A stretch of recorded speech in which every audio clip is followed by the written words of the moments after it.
The security guard's hand closed around her arm like she was a trespasser, like she was nobody. "Ma'am, you do not have clearance for this wing. I'm going to need you to leave the building." Emily Carter didn't argue. She'd stopped arguing weeks ago. She let them pull her toward the exit, past the trauma bays, past the crash carts, past the sound of monitors flatlining in rooms nobody could stabilize. Then the doors burst open. Military, gurneys, blood, so much blood. And from the nearest gurney, a man with shrapnel still embedded in his shoulder forced himself upright through what had to be unbearable pain, locked eyes with Emily across the chaos, raised his right hand to his temple, and said it loud enough for the entire floor to hear. "Stand down! That's my commander." The guard's hand dropped.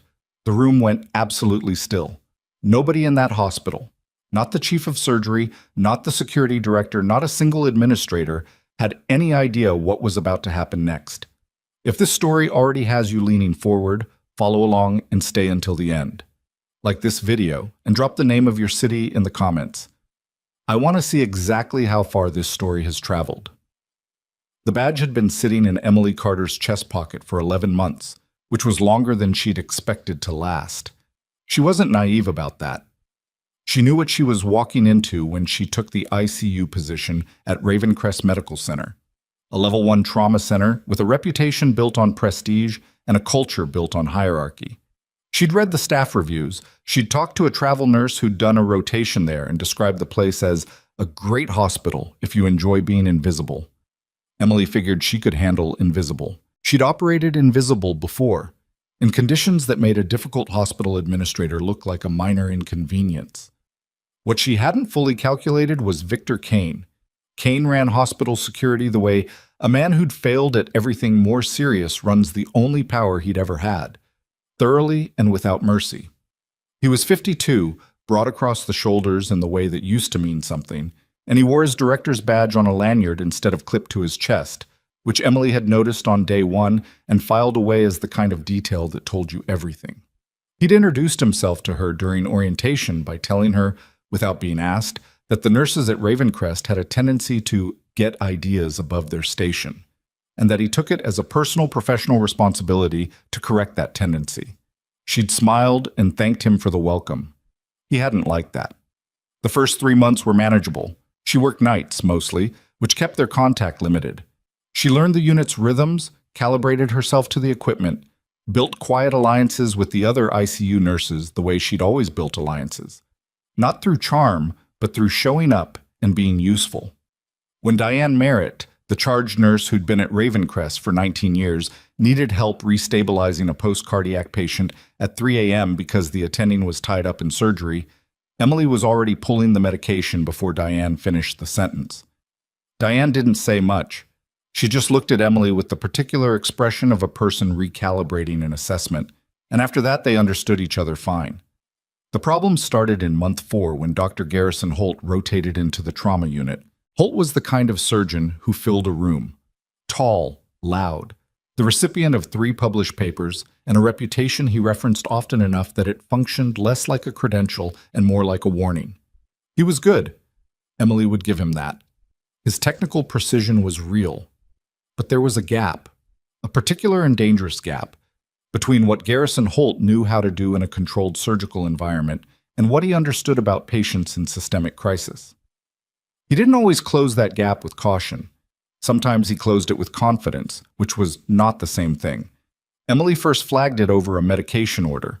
Patient in Bay 7, 63-year-old male, post-operative, presenting with early signs of septic cascade. Holt had ordered a dosing sequence that was not wrong, exactly, defensible on paper, but Emily had seen that presentation before, not in a textbook.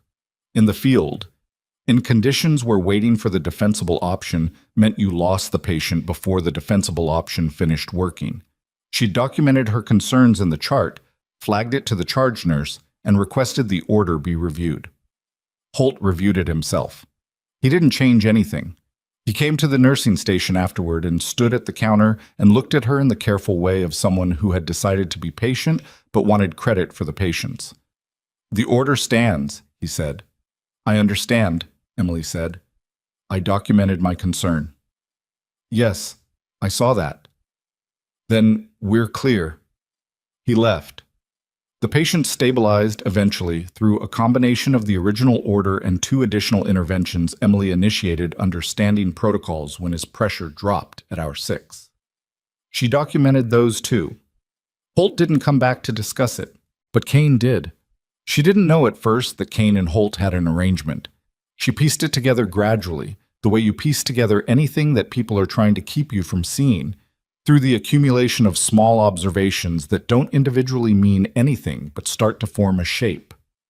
The way Kane always seemed to materialize after she'd raised a clinical concern. The way certain complaints she'd submitted through the internal reporting system seemed to vanish without acknowledgement. The way Holt moved through the unit with a particular ease, a particular freedom from friction that senior surgeons carried when they knew someone was running interference for them. She raised a second concern in month 6. A different patient, similar pattern. Medication orders that were technically within range but felt wrong to her in ways she had learned. Over years of experience she couldn't fully explain to people who hadn't been where she'd been to take seriously. She documented it. She flagged it. She followed every protocol, crossed every procedural line. 3 days later, Kane called her into his office. The office was small and aggressively decorated. Plaques, a framed photo of Kane shaking hands with someone in a suit, a motivational poster about teamwork that Emily read twice while he settled himself behind his desk. He had a folder in front of him. He opened it with the deliberate slowness of a man who wanted her to watch him open it. "You've been filing a lot of paperwork," he said. "I've been documenting patient care concerns. That's part of my responsibilities." "It's creating friction. Patient safety sometimes creates friction." He looked at her over the folder. "Emily, can I call you Emily?" He didn't wait for an answer. Ravencrest has systems. It has processes. Those processes exist because this institution has been providing excellent care for 43 years, and they work. What doesn't work is individual nurses deciding their personal judgment supersedes the clinical decisions of attending physicians. I'm not superseding anything. I'm flagging concerns through the correct channels. You're undermining staff confidence in our medical team. She held his gaze. I'm doing my job. Kane closed the folder. Consider this a formal reminder of professional boundary. He said it like it was already in the folder. Maybe it was. If I receive another complaint from Dr. Holt's team about interference with care protocols, I will escalate this to a disciplinary review. Emily stood. Understood. She walked back to the unit and spent the rest of her shift the way she spent every shift. Focused, precise, doing exactly what the patients in her care required. She did not discuss the meeting with Diane. She did not discuss it with anyone. She went home at 7 in the morning, slept for 6 hours, and came back. She was very good at compartmentalizing. She'd had to be. The thing about Emily Carter that Victor Kane had not bothered to discover, because men like Kane rarely bothered to discover things about people they'd already categorized, was that she had been doing this, some version of this, since she was 22 years old. She'd enlisted out of a particular combination of conviction and financial reality, which was true of a lot of people who enlisted, and less true of the stories told about them afterward. She'd gone in wanting to be useful, had found the medical track, had been good at it in ways that surprised people who expected something different from a young woman with a quiet manner and a state school degree. She'd deployed twice, done things on those deployments that she didn't discuss in job interviews, that didn't appear in the civilian summary of her resume, that lived in a different file entirely, classified, sealed, accessible only to people with the right clearance and the right need to know. She'd commanded a combat medical evacuation team. Not assisted, not supported, commanded, 18 personnel, 4 deployments, a classified operation theater that she was still not permitted to name in this or any other context. She'd made decisions in the field that no protocol could have fully prepared her for, and she'd made them correctly often enough that her operators were alive to know the difference. She'd left the Army at 28 because her mother was sick and her brother wasn't handling it, and some things pulled harder than others. She'd gotten her nursing credentials, put her service record mostly away, and tried to figure out what a person like her looked like in a civilian context. Ravencrest Medical Center apparently was still working that out. The day it broke open began ordinarily. Emily came on at 7, took her assignment from Diane, 4 patients, 2 post-surgical, 1 cardiac monitoring, 1 sepsis management, and began her rounds. The unit was calm by ICU standards, which meant it was merely tense rather than actively frightening. She checked vitals, updated charts, had a brief conversation with the family of the cardiac patient, a 71-year-old retired schoolteacher named Marge, who wanted to know if the swelling in her mother's ankles was improving. Emily told her honestly that it was too early to say for certain, but the numbers from the overnight shift were trending in the right direction, and she meant it. She was finishing documentation on her second patient when Kane walked onto the floor. He didn't usually come to the ICU. He had subordinates for that, 2 security officers who rotated through and mostly kept to the hallways. When Kane himself appeared, it was a production, and everyone on the floor knew it. He had 2 officers with him. He walked to the nursing station and waited until Emily looked up, which she did after a moment because she'd learned that making him wait a moment was the smallest form of resistance available to her, and she allowed herself that much. "Emily Carter," he said, loudly enough that it carried. "I'm going to need you to surrender your access badge." Diane, at the adjacent workstation, went very still. Emily set down her pen. "During my shift. Effective immediately." "On what basis?" Kane reached into his jacket and produced a single sheet of paper. "You submitted an unauthorized complaint to the state nursing board regarding medication protocols in this unit. That complaint was filed without departmental approval, in violation of Ravencrest's internal reporting policy. Section 4, paragraph 2. He said it like he'd rehearsed it, which he had. That constitutes insubordination, and it triggers immediate administrative suspension of system access pending review. The floor was very quiet. The monitors kept going. Somewhere down the hall, a machine beeped twice and stopped. Emily was aware of every person on the unit watching her. She was aware of Diane's absolute stillness. She was aware of Kane's 2 officers flanking him with the practiced awkwardness of people doing something they didn't fully believe in. She reached up and unclipped her badge. She set it on the counter between them. "My patients," she said, "will need coverage for the remainder of the shift." "That's being arranged." "The sepsis patient in Bay 3 is due for a reassessment in 40 minutes. His pressure's been variable. Whoever covers him needs to know that." "Emily." "His name is Roy Delamar.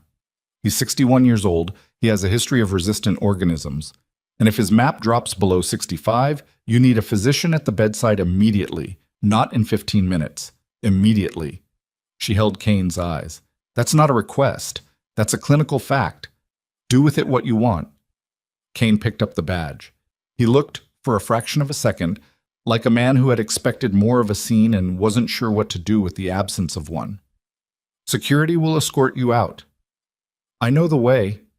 She gathered her personal items, her pen, a small notebook she carried, her phone, and walked toward the exit with both officers trailing her by half a step.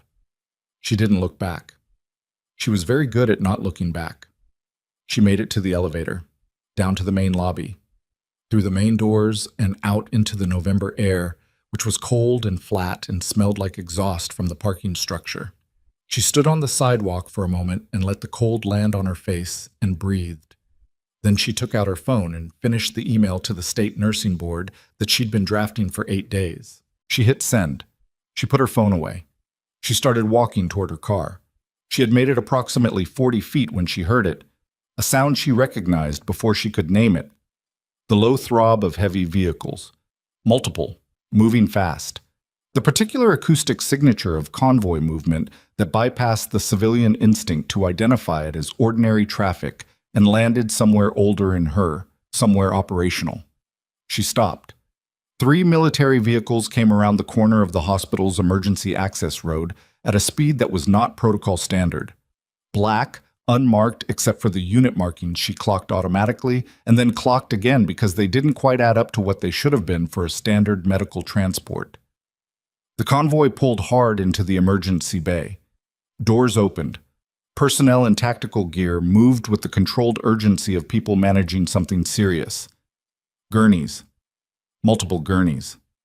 Emily was already moving. She didn't decide to move. She had never, in her experience, decided to move in moments like this.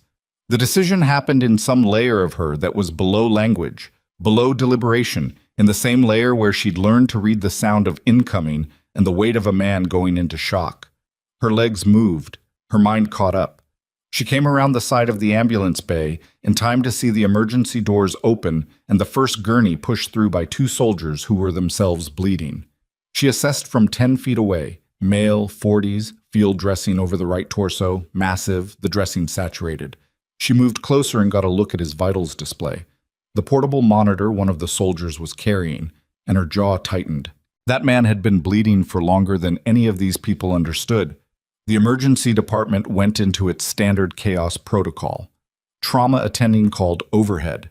Nurses and techs pulling equipment.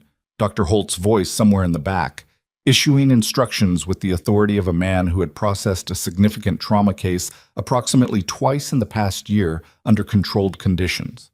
The second gurney came in. Younger. Shrapnel pattern she recognized across the left shoulder and neck. The way it dispersed told you something about the source, and what it told her made her throat close briefly before she opened it again. Third gurney. Fourth. 4 simultaneous critical traumas. 1 trauma surgeon on call who had never in any way Emily could determine managed a mass battlefield casualty event. A team that was trained for accidents, for falls, for cardiac events, for the ordinary catastrophes of civilian life. This was not that. One of the soldiers, a woman, mid-30s, a streak of dried blood on her jaw that wasn't hers, caught Emily's eye across the bay and for 1 second seemed to actually see her, not as a bystander, not as the woman who'd been escorted off the property 20 minutes ago, but as something else. The woman looked away, moved to the nearest gurney. The man on that gurney was the one who'd saluted. Emily hadn't seen his face clearly in the chaos of arrival. She saw it now. She knew it. She knew the shape of it, the particular set of the jaw, the way the pain was being managed, held back, controlled, by a person with extraordinary practice at holding things back and keeping them controlled. Master Sergeant Dale Rourke. She hadn't seen him in 4 years. He was awake, barely, fighting it, and his eyes found her across the room with the targeting accuracy of a man who had spent years knowing exactly where his people were at all times. His mouth moved. She couldn't hear it over the noise of the room. A nurse tried to move past her. The ER charge nurse, a man named Perry, who she'd met twice in the elevator, saw her standing inside the bay and started to say something about authorized personnel. The man on the gurney, Dale Rourke, Master Sergeant, 18 years of service, the man whose life she had been responsible for across 2 classified deployments, ripped the oxygen mask from his face. His voice came out wrecked and absolutely certain. "Get Commander Carter, now!" And the room stopped. Not literally. The monitors kept running. The fluids kept dripping. Someone's hands were still pressing on a wound down the row. But the human motion in that room, the voices and the movement and the managed chaos, it all stuttered. Perry looked at Dale. Dale looked at Emily. The soldier with blood on her jaw turned around. "I don't have authorization to be in this area," Emily said, to no one in particular, to everyone. "Carter?"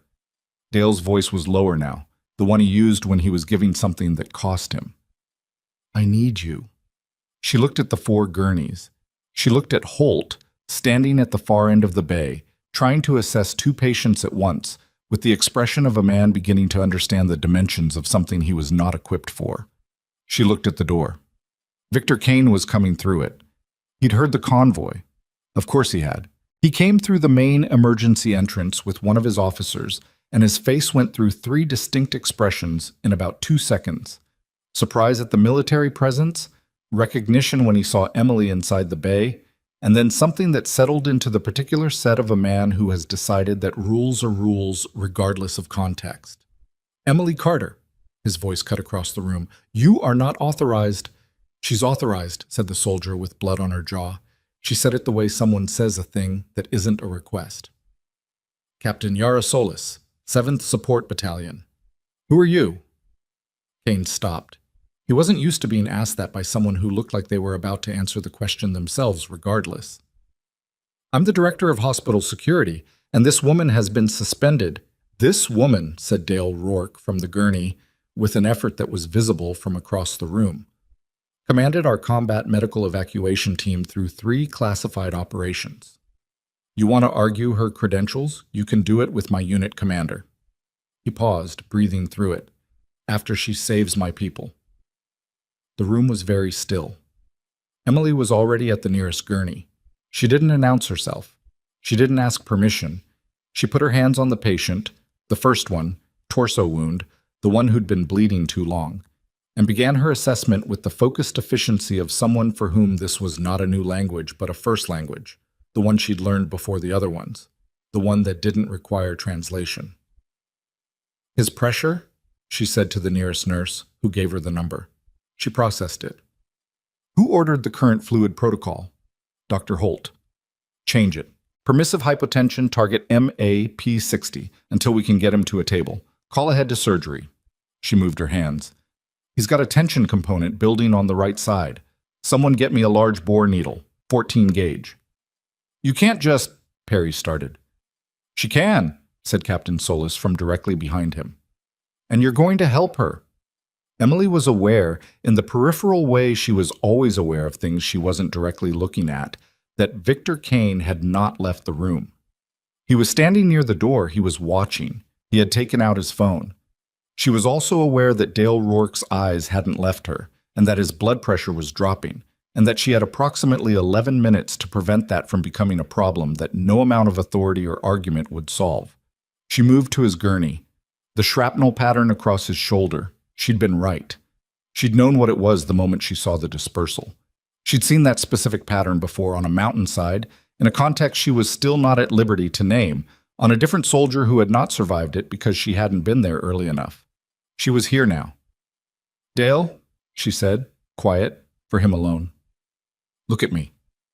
He looked at her. I need you to stay with me. Not for long, just for now. He held her eyes. His jaw was rigid with the effort of something. You got fired, he said. It came out almost like a question. Suspended. They suspended you. They did. He made a sound that was not quite a laugh. This hospital, he said, has no idea. She was already working.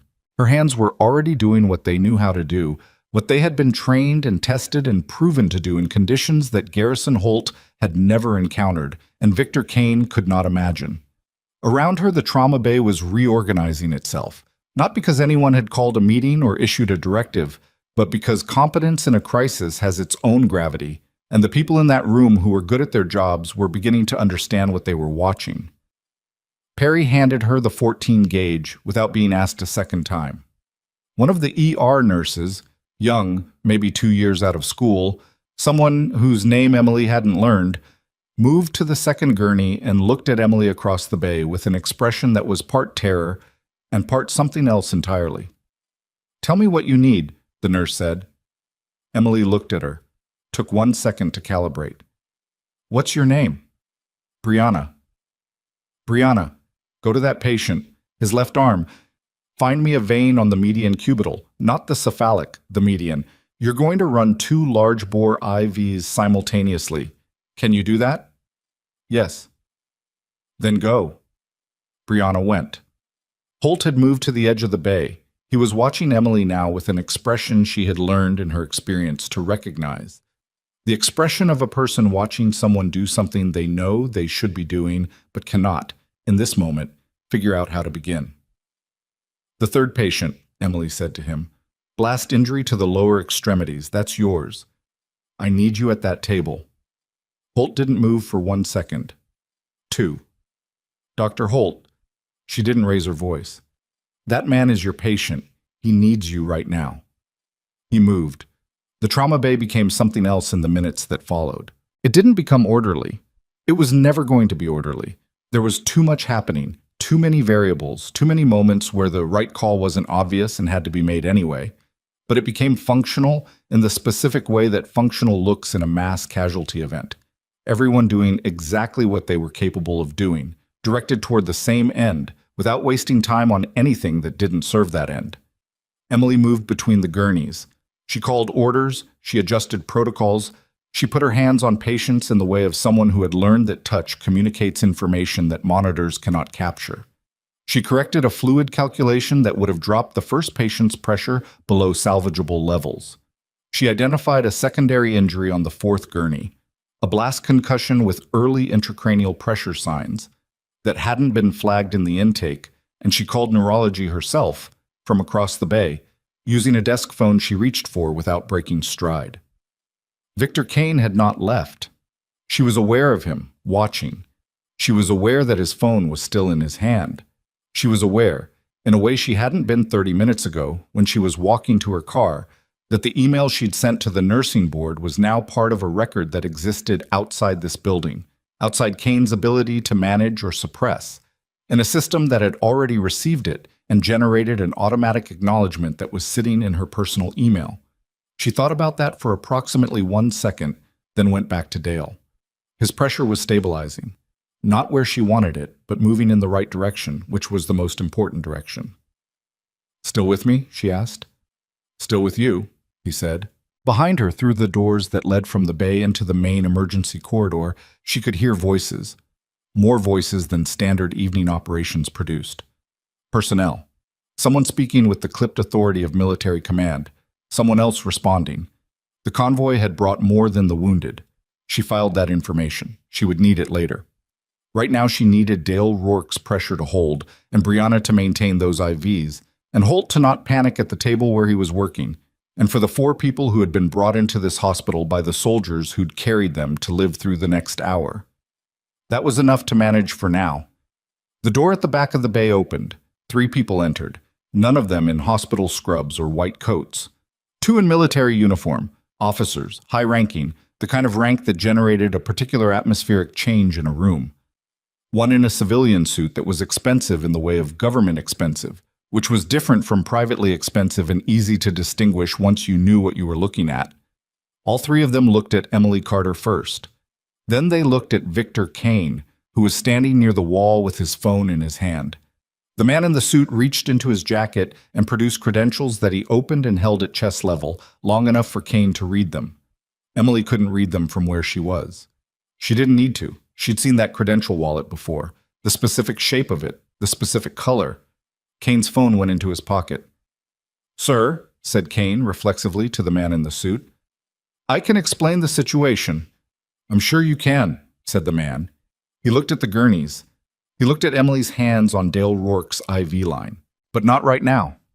"Mr. Kane," the senior officer, a colonel by the insignia, spoke without inflection. "Please remain in this area until we've had a chance to speak with you."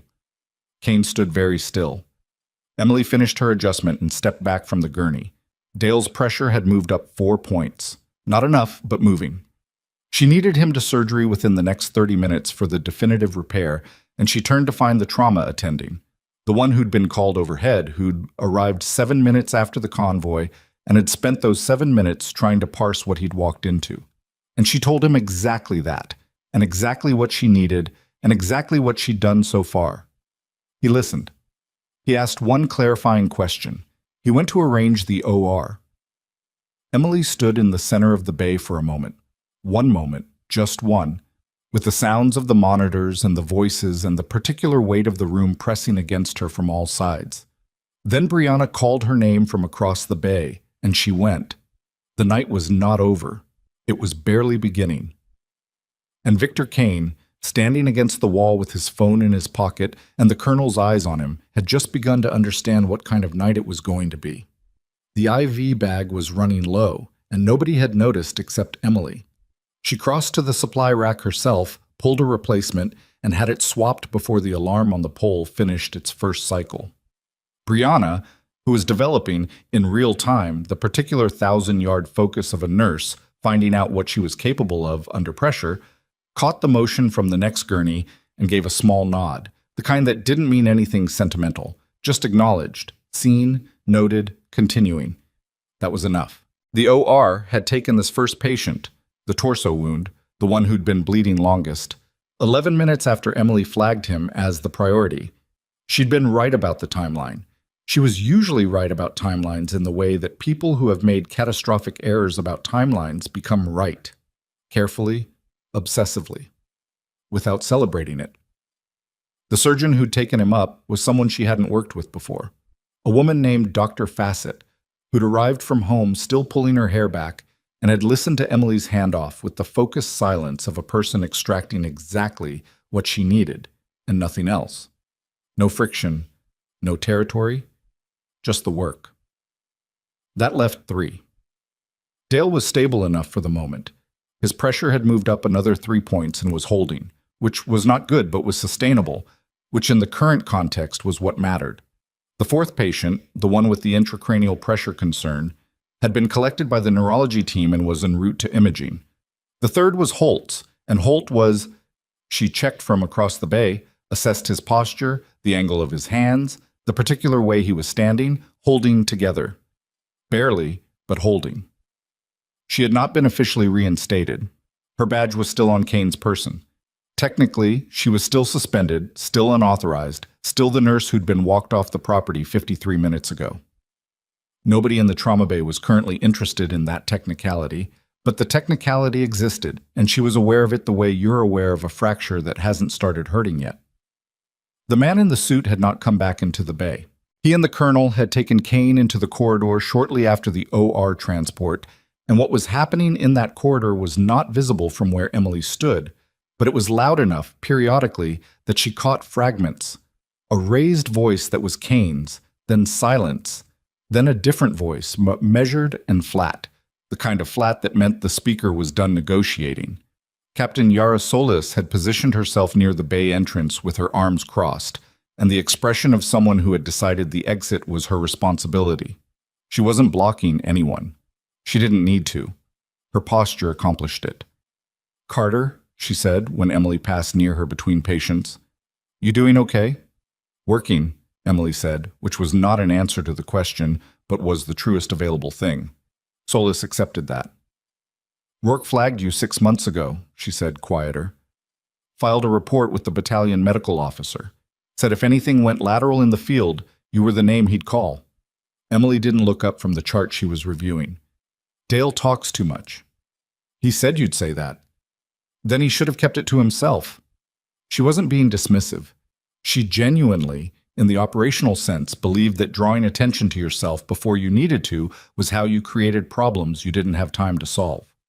She had been drawing attention to herself for 11 months in this hospital, one documented complaint at a time, and look how efficiently that had gone. Brianna appeared at her elbow. "Dr. Holt is asking for you on Bay 3. That was not a thing she'd expected. She handed Brianna the chart she was holding and crossed the bay. Holt was at the bedside of the 3rd gurney. Male, late 30s, blast injuries to both lower legs, the kind of pattern trauma that looks survivable until you miss the secondary vascular involvement. He had the imaging results up on the portable screen, and he was looking at them with an expression Emily recognized. It was the expression of a person standing at the edge of a competency boundary, knowing they're standing there, and deciding what to do about it. "The popliteal," he said when she came alongside. He pointed. He didn't explain further. Emily looked at the imaging. She looked at the patient's legs. She looked at the distal perfusion, the color, the temperature, the cap refill she tested with 2 fingers while Holt watched. "He's losing the left," she said. "Not yet, but soon. Vascular's tied up. Facet has 1 team. The other is in a hip replacement that started at 5. Holt's voice was controlled, too controlled, the kind that cost something. "I can delay." "How long is the hip?" 40 minutes, maybe?" "He doesn't have 40 minutes for the left." Holt looked at her. The look had something in it she hadn't seen from him before. Not hostility, not the professional dismissal she'd gotten for months. Something more uncomfortable than either of those, saw the honest look of a person who knows they need something they don't want to admit they need. "Walk me through what you'd do," he said. It wasn't exactly asking for help. It was the closest he was going to get to it tonight, and she took it. She walked him through it, step by step, without softening it or performing humility. Just the information, the sequence, the decision tree. He listened the way she'd seen good students listen. Not waiting to respond, actually processing, actually building the model. He asked 2 questions. Both were good questions. She answered them directly. "You should be in that room," he said when she finished. "I'm not cleared for the OR." "You're not cleared for this bay either." She looked at him. Holt turned away from the screen, and looked at the patient and then looked back at her. "I'm going to call vascular and push. You keep doing what you're doing." She returned to Dale. He was more awake now, which was partly the stabilization and partly, she suspected, sheer stubbornness. He was tracking the room with the systematic attention of someone who wasn't going to stop assessing the situation just because he was the patient in it. When she came to his bedside, he looked at her face, not her hands, which was how she knew he was about to say something that wasn't about his vitals. "Kane," he said, "not my problem right now." "He made calls." Dale's voice was low. "Before we got here, I heard one of Solis's people say he was on the phone when the convoy came in." Emily checked his pressure. "Who was he calling?" "Don't know yet." She adjusted the drip rate by a small margin. Rest. "Carter, I'm serious, Dale. You are not helping anyone from that gurney. Close your eyes for 10 minutes. He closed his eyes. He didn't look restful. He looked like a man closing his eyes under protest, which was essentially the only way Dale Rourke ever did anything. The corridor door opened, not the main one, the side door that connected the trauma bay to the administrative wing, the one that was mostly used by charge nurses and department supervisors, and that Emily had used exactly once, on her first week, when she'd taken a wrong turn looking for the supply room. It opened and the man in the suit came back in, and this time he had a second civilian with him, a woman Emily hadn't seen before, carrying a tablet and moving with the specific efficiency of someone who had been called in on short notice and had been professionally efficient on short notice so many times it had become her default state. They went directly to Captain Solis. Emily watched the exchange without being obvious about watching it. Solis's posture shifted. Not much, but enough. The woman with the tablet showed her something on the screen. Solis looked at it for 4 seconds and then looked across the bay at Emily. That look carried information. Emily received it and didn't let anything show on her face. She went back to her work. But something had moved in the room, some atmospheric pressure, and she could feel it the way she'd learned in the field to feel a situation changing before the situation announced itself. 20 minutes later, the first patient came out of surgery. Dr. Fassett sent word through the OR nurse. Stable, pressure holding, the repair had gone well, he'd need monitoring overnight and probably a second look at 48 hours, but he was out of immediate danger. Emily received this information, passed it to Solis, and allowed herself exactly the amount of feeling that the situation warranted, which was a brief tightening in her chest that she exhaled completely before moving to the next thing. It was Brianna who told her about the third call. "The charge nurse from days just called down," Brianna said. She'd found Emily in the equipment alcove, double-checking a suction setup. She said someone from administration is trying to reach Kane, and he's not picking up, and She said there's a compliance officer from the state board in the main lobby. She's been there for 20 minutes. Emily processed that. "The state nursing board?" "That's what she said. She's asking for Kane." The email. The one Emily had sent from the sidewalk, 53 minutes after Kane had walked her off the property. She'd sent it to the board, but she'd also CC'd the hospital's external compliance office, which was a step she'd taken after spending an evening 3 weeks ago reading Ravencrest's compliance reporting structure and finding a direct external channel that bypassed internal administration entirely. She hadn't been certain that channel was active. She hadn't been certain anyone would respond tonight. Apparently someone had. "Tell the charge nurse I'll be out in 2 minutes," Emily said. She finished the suction check. She took 2 minutes because she'd said 2 minutes, and she used them to think with the particular clarity that seemed to descend on her in proportion to how complicated things became. A quirk she'd noticed about herself a long time ago, that when things were simple and manageable, her mind wandered, but when they were genuinely difficult, it went quiet and still and very, very focused. She had flagged unsafe medication protocols through every available internal channel, each one documented, each one traceable. She had been removed before any of those complaints could be investigated. She had then filed externally. The board compliance officer was in the lobby. Federal investigators, because the man in the suit was federal, she was certain of it now, the credential shape, the way he'd moved, the way Kane had gone quiet when he'd shown it, were in the building.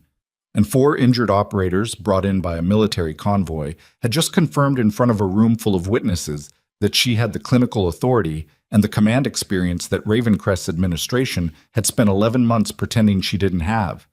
The question was, what was in Kane's phone? What calls he'd made, and to whom, and what he'd said, and whether any of it had been captured. She walked out of the alcove. Solus was waiting for her, which she hadn't expected. "We need to talk," Solus said. "Outside the bay." They stepped into the side corridor. The fluorescent light in the hallway was the particular depressing white of institutional fluorescence that someone had been meaning to replace for 2 years. Emily stood against the wall and waited. "The federal investigator," Solus said. "His name is Alderman. He's from the HHS Office of Inspector General. They opened a case on this hospital 7 weeks ago." She said it without preamble, without warming up to it, the way you'd brief someone who didn't need you to warm up to it. Anonymous complaint, suspected falsification of medication records and improper handling of internal staff reports. Emily held Solus's gaze.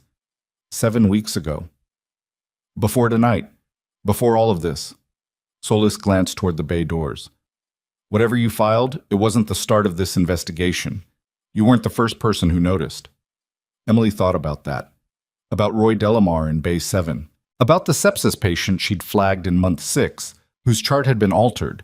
She'd seen it after the fact, compared her documentation to the official record, found the discrepancy, added it to her log without saying anything to anyone because she hadn't yet figured out whether saying something would help or simply give Kane better information about what she knew.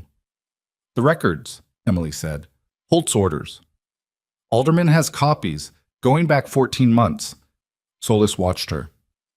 "Your name is in the documentation chain multiple times. The complaints you filed internally, they didn't disappear.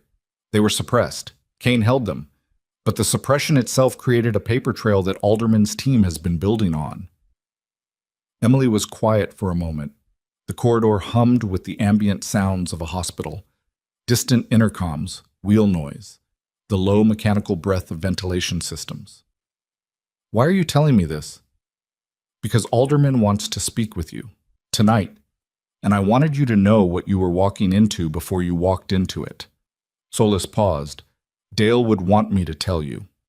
Emily looked at the ceiling for 1 second, not thinking, just giving herself the second, which was a thing she'd learned to allow herself after years of not allowing it.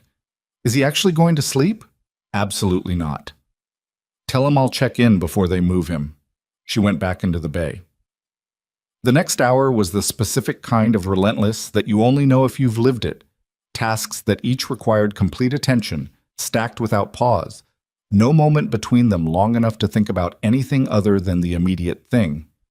She managed the 2 remaining patients in the bay. She coordinated with Brianna, who was, Emily now thought, going to be a genuinely excellent nurse if anyone gave her the environment to become one. She updated charts. She fielded 2 questions from the ER attending who'd finally gotten his bearings and was now hovering in the useful way rather than the unhelpful way. She did not look at Kane's corner of the bay because he was no longer in the corner. It was Brianna who noticed first. "Where'd he go?" Emily looked. The corner was empty. The officer who'd been standing near Kane was also gone. She felt something move through her, not quite alarm, more like the operational sense of a variable becoming unaccounted for. Kane unmonitored was a specific kind of problem. Kane unmonitored with knowledge of what was happening in this building, knowledge of what Alderman was investigating, knowledge of what Emily had filed and where. That was a different calculation. She crossed to Solus. "Kane's not in the bay." Solus looked at the corner. Her expression didn't change much, but the quality of her stillness changed. She reached for her radio. Emily was already moving toward the door. The side corridor was empty. The main emergency corridor had the standard evening traffic, transport aides, a family member being walked to a waiting room, 2 nurses from a different unit cutting through. No Kane. She moved toward the main corridor junction, where it split toward administration and toward the records room, and she stopped. The records room. Not the digital records. Those were server-based, backed up externally, accessible only through the EHR system and already within Alderman's scope. But the physical files, the suppressed complaints, the documentation that Kane had accumulated over 11 months that hadn't been destroyed, she didn't think he'd been stupid enough to destroy it, Because the kind of person who kept that kind of power kept the paper that justified the power, kept it as insurance, kept it close, and that, if he reached it tonight before Alderman's team formally secured the records room, could become something that was no longer available. She turned toward administration. The hallway was longer than she remembered from the one time she'd navigated it. Her footsteps were quiet on the linoleum. She passed a closed office door, a water fountain, a bulletin board with outdated compliance notices. She turned a corner. Kane was 20 feet ahead of her, at the records room door, and he had his master key in his hand. He heard her. He turned. For a moment, just a moment, he looked at her the way a person looks at someone they've underestimated past the point of being able to pretend otherwise. It was there in his face, fully, before the professional mask reasserted itself. "You need to go back to the emergency department," he said. His voice was steady. She gave him that. "Step away from that door, Victor. You are a suspended employee in an area you have no authorization to be in. Your master key doesn't clear you for evidence in an active federal investigation," Emily said. "And that's what's in that room right now, which you know." Kane's hand was still on the key. His jaw was tight. Something was moving behind his eyes. Calculation, the same calculation she'd seen men make in the field when they were deciding whether the exit they'd chosen was still viable. "There's nothing in this room that concerns you," he said. "My complaints are in that room." She kept her voice level. 14 months of documentation that you suppressed, the original medication orders that Holt signed, and that somebody in this building altered after the fact. That concerns me." Kane's hand moved. Emily didn't move toward him. She didn't have to. She raised her voice. Not dramatically, not as performance, just enough to carry to the junction 30 feet behind her, where she could hear, faintly, the sound of footsteps that had been following. "He's at the records room," she said.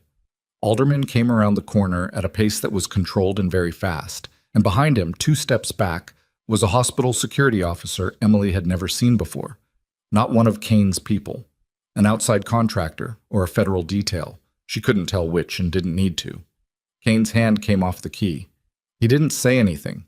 He stood in the hallway with the master key in his fist, and the federal investigator and Emily Carter and his own decisions converging on him from 2 directions, and whatever calculation he'd been running had apparently reached its conclusion. He took a step back from the door. Alderman produced a sealed evidence bag and held it out to the officer beside him without looking away from Kane. "The key," he said. Kane stared at the bag for a long moment. Then, slowly, he dropped it in.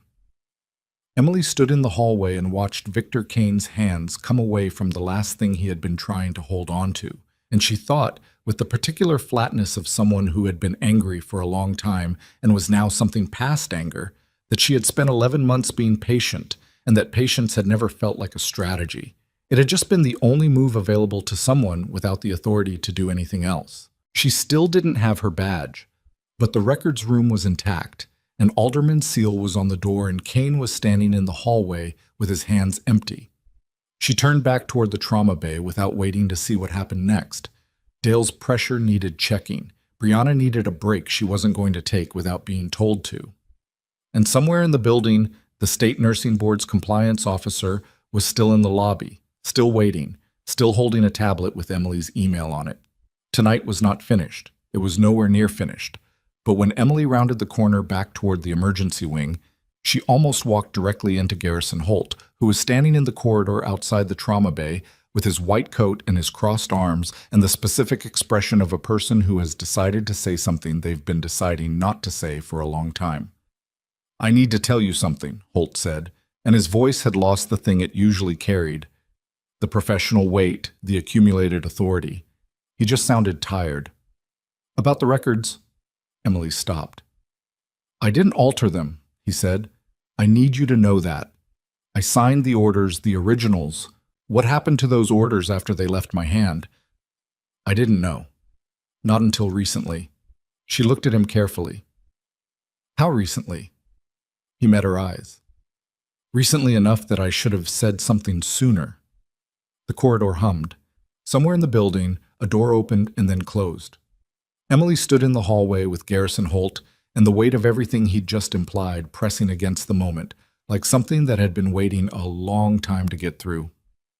"Who changed them?" she asked. and Holt said a name she hadn't expected. The name was Margaret Voss. Emily held very still. The pharmacy director. She had system access, Holt said. I wasn't watching the back end. I signed the orders, they went in, and by the time they hit the dispensing log, they'd been modified. Dosages, timing intervals, not enough to flag an automatic alert, enough to matter. He stopped. He looked like a man who had been carrying something heavy for long enough that setting it down hurt more than holding it. I noticed it 6 weeks ago. A patient chart that didn't match what I remembered ordering. I pulled 3 more. Same pattern. You didn't report it. No. The single syllable sat in the hallway between them. Emily didn't fill it. Kane came to me, Holt said, 2 days after I found the discrepancy. He didn't say anything directly. He just made it clear that he was aware of what I'd found and that the situation was being managed, and that the best thing for everyone was to let it continue being managed. He met her eyes briefly, then away. I told myself I needed more time to be certain before I filed anything. You told yourself that for 6 weeks. Yes. Emily thought about Roy Delamar, about the patient in Bay 7 with the sepsis she'd flagged in month 6, the one whose chart hadn't matched her documentation, about how many patients in 14 months had received medication that was not what their physician had actually ordered, and what that had cost them, and whether any of those costs were still being paid by someone lying in a bed somewhere in this building right now. You need to tell Alderman, she said. Tonight, all of it. What you found, when you found it, what Kane said to you. She paused. And you need to pull every chart you have a question about and flag it for review. That could be 30, 40 charts. Then start now. Holt looked at her with an expression that was past professional, raw, slightly, a man confronting the specific arithmetic of what his silence had cost. I should have... Yes, Emily said. Tell Alderman. She left him in the corridor. The trauma bay, when she returned, had reorganized itself into something approaching a stable state. Both remaining patients were being managed. The chaos of arrival had compressed into the focused, repetitive work of ongoing critical care, and Brianna was at the nursing station updating documentation with the particular posture of someone running on the wrong side of their second wind but refusing to acknowledge it. Emily picked up the nearest chart, scanned the current vitals, and went to Dale. His eyes were open. She'd expected that. You didn't sleep, she said. Couple minutes. Dale? Maybe less. He watched her face. You found something. Alderman found something. I confirmed a direction. She checked his IV insertion site, clean, no infiltration, and adjusted the rate without explaining why. The pharmacy director has been modifying medication orders after they were signed. Dale processed that. She watched him do it, the way he ran information through whatever internal structure he used to assess threat and response. Old habit, combat trained, couldn't be fully turned off. How long? 14 months is what we know so far. Patients? Unknown. Holt is pulling charts. Dale's jaw moved. He had opinions about that clearly, and he was holding them back with visible effort, which was its own kind of character study. What do you need? Nothing from you. I need you to let your body do what it's trying to do for the next 8 hours. I'm serious, Carter. So am I. She met his eyes. Your pressure is better. Your color is better. You are not at a planning meeting. You are a patient. He looked at the ceiling. I hate this. I know. It's worse because you're right. I know that too. She left him and found Alderman near the side corridor entrance, speaking quietly with the woman who carried the tablet. She waited at the edge of the conversation until he noticed her and turned.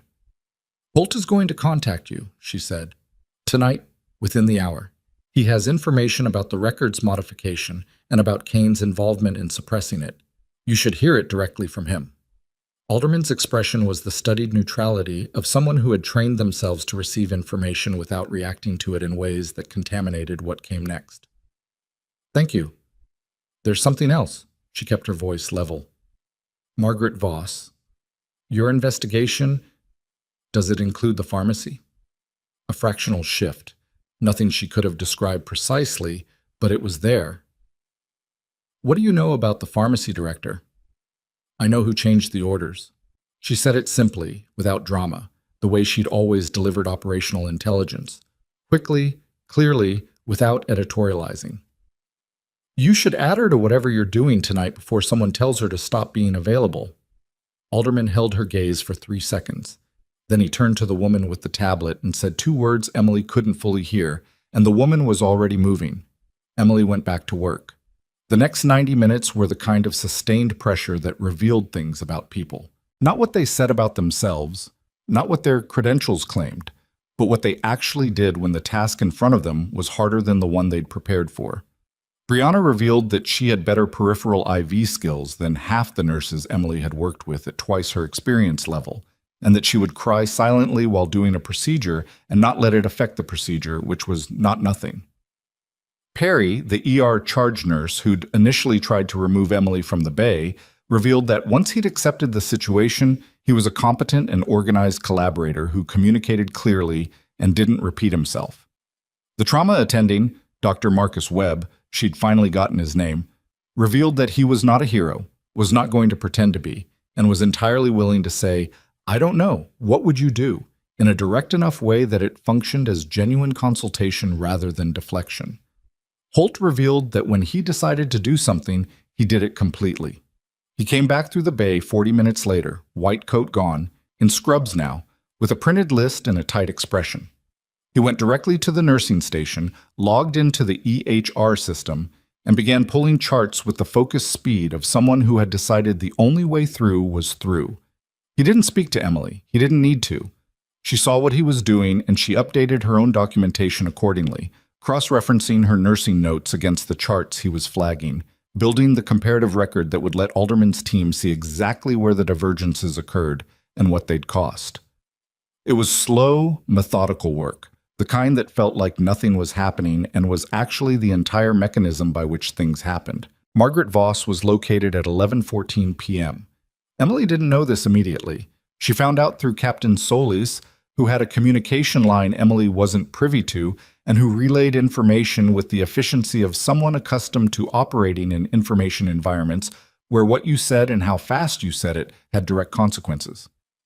She was in the building, Solis told her. Alderman's team found her in the pharmacy. She'd accessed the EHR system at 10:40. Emily's throat tightened. What did she access? They got there before she could complete it. They've secured her workstation. Solis paused. She had a deletion protocol open, 14 months of dispensing logs. Emily stood with that for a moment, 10:40. 40 minutes after Emily had told Alderman to move on the pharmacy. 40 minutes was close. Not close enough that it should have been close, there had been enough time, but close enough that the alternative sat in her mind briefly and clearly. If she'd waited, if she'd spent another 20 minutes being careful about how she approached Alderman, the logs would be gone, and the entire evidentiary structure of the investigation would have shifted to secondary sources and corroborating testimony and things that took longer to prove. The logs are intact, she said. Forensic team has a full copy.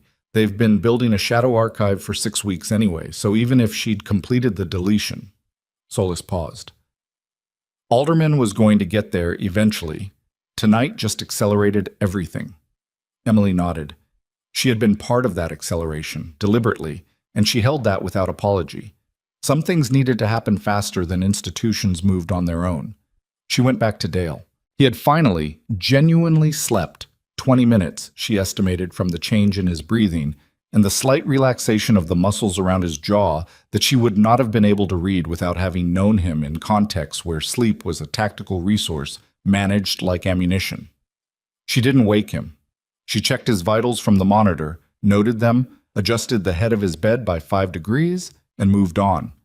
The fourth patient, the one with the intracranial pressure concern, came back from imaging with results that were complicated but not catastrophic. The neurology team had stabilized him, determined that the pressure was manageable without surgical intervention for now, and transferred him to the neurology ICU with a monitoring protocol Emily reviewed and found adequate. She made one notation in the handoff document. The neurology attending read it, looked at her and said, "Good catch." And she said, "Thank you." And they were done. It was close to midnight when Alderman came to find her. He came into the bay directly this time, without the tablet-carrying woman, without the colonel.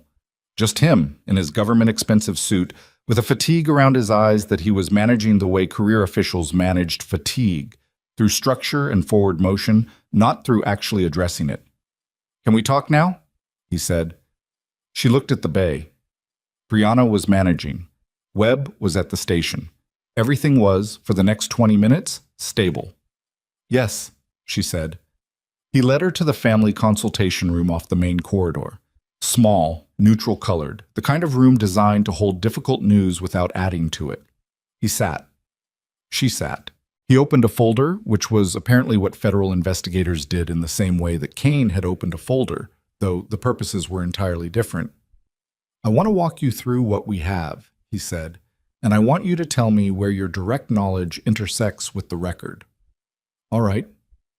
Margaret Voss began modifying physician medication orders approximately 14 months ago.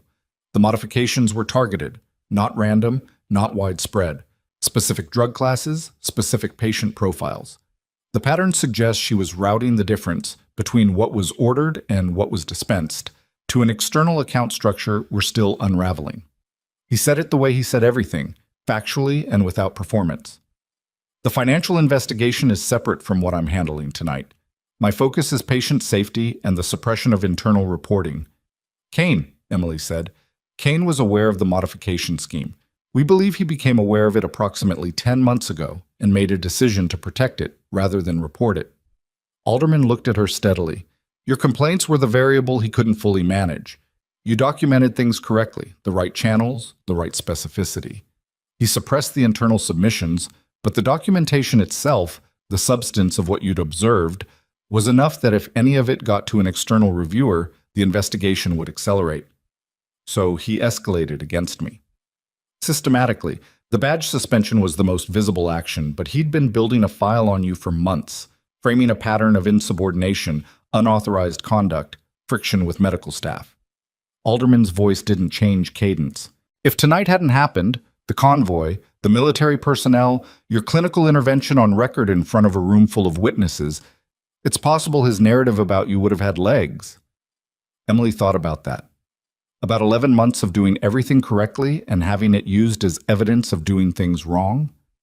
About the particular efficiency of Kane's approach, using her own documentation against her, her own thoroughness, the very tools she'd relied on to protect herself becoming the material of her discrediting. "I filed with the state board before the convoy came in," she said. "From the parking lot." "I know. We have the timestamp.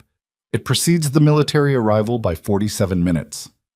He looked at her with the specific expression of a man acknowledging something that matters to the record without letting it become personal. That's going to be relevant to how this is characterized.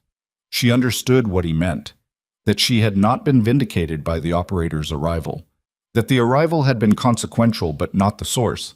She had been right before the convoy. She had been right and removed, and she'd filed the external complaint from the sidewalk because there was no other move left. And 47 minutes later, the move had turned out to matter for entirely separate reasons. "What do you need from me?" she asked. "Tonight, a formal statement. Your documented complaints, your clinical observations, your account of Kane's conduct in the bay this evening." He closed the folder.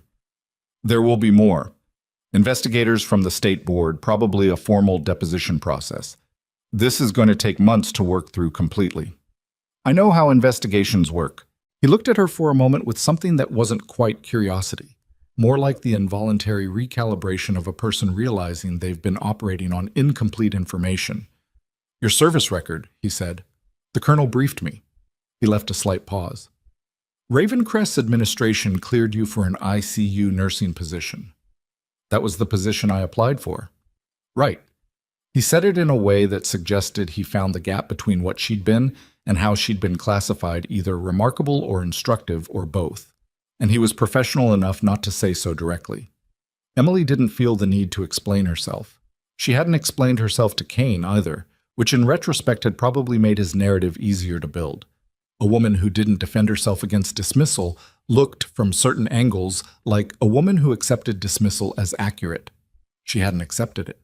She'd just learned, a long time ago, that defending yourself against people who'd already decided what you were burned time and credibility that was better spent on the actual work. She gave Alderman her statement. All of it. Methodical, specific, dated, the way she'd been trained to report. She didn't editorialize. She didn't explain how she'd felt. She gave him the sequence of events, the documentation she'd filed, the clinical observations she'd made, the specific conversations with Kane and their approximate dates, the incident with Holt's original order, the chart discrepancies she'd identified in month 6. She talked for 22 minutes without a break, and at the end of it, Alderman's recorder was still running, and he was making notes on a second legal pad he'd pulled partway through. When she finished, he looked at what he'd written. Is there anything else? She thought about the corridor with Kane, about his hand on the master key, about the name Garrison Holt had given her in the hallway. One thing, she said, when you secure Voss's workstation, check the audit log for her EHR access over the past 48 hours. Not just tonight.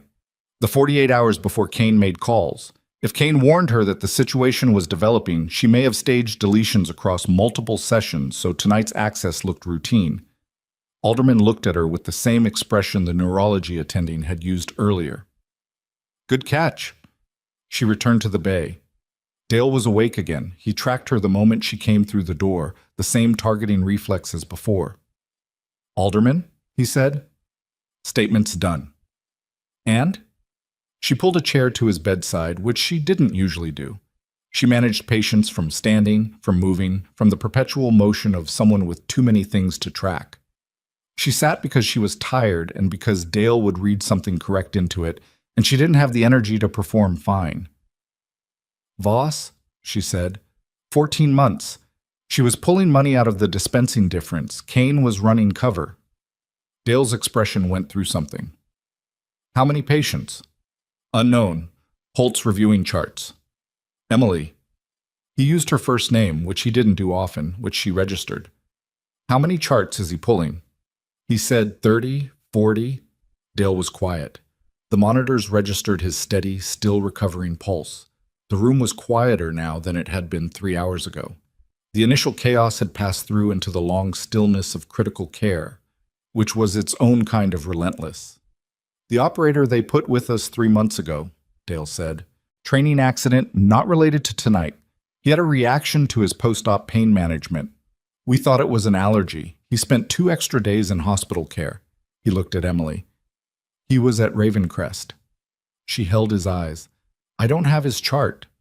No. Alderman will. Yes. They sat with that. The thing about 14 months is that it isn't abstract. It's 14 months of specific people who received specific care that was not what their physician had ordered. And those people were somewhere, recovered, still recovering, or not recovered at all. And the accounting for that was going to take longer and hurt worse than anything that happened in the trauma bay tonight. You're going to be asked to stay, Dale said, as a witness, for the investigation. I know. You want to. I want the patients reviewed, she said. Yes. I want to be where that's happening. He nodded. He understood the distinction. Not pride, not vindication, just the same drive that had made her flag the first chart 11 months ago, and keep flagging even when the flags disappeared. Some people couldn't stop doing the thing they were constitutionally required to do. It wasn't virtue, it was just architecture. How's the shoulder? She asked. Terrible. That's accurate. His mouth moved toward something that might have become a smile in a different set of circumstances. You're going to make a lousy bedside nurse. You're going to make a lousy patient. We've established that. She checked his dressing, the one the trauma team had applied over the shrapnel wound, the area she'd assessed and stabilized 2 hours ago. It was holding. Clean margins, no bleed-through at the edges. She'd have to look at the underlying area again in the morning when they had better light and a calmer room, but for tonight it was manageable. Rest, she said. Carter. Dale, rest. She stood. She took the chair back to the wall. She went to check on Brianna, who had done the unconsciously intelligent thing of sitting on a stool at the nursing station rather than standing, which meant she had reduced her physical expenditure enough to last another few hours, and who was reviewing medication schedules with the focused expression of a person who had decided that the way to handle what had happened tonight was to be very, very good at the next task in front of her. Emily thought she'd made the right decision. At 12:40 a.m., the first sign appeared that the night had more structure to it than she'd understood. It came through Solis, who came through the bay door with a different kind of purpose than any of her previous entrances. Not urgent, not procedural, but the specific alertness of someone carrying a piece of information they're still deciding how to frame. "There's a board member here," Solis said, keeping her voice under the ambient noise of the room. "Ravencrest board. Harold Price. He's been in the building for 40 minutes, we just found out.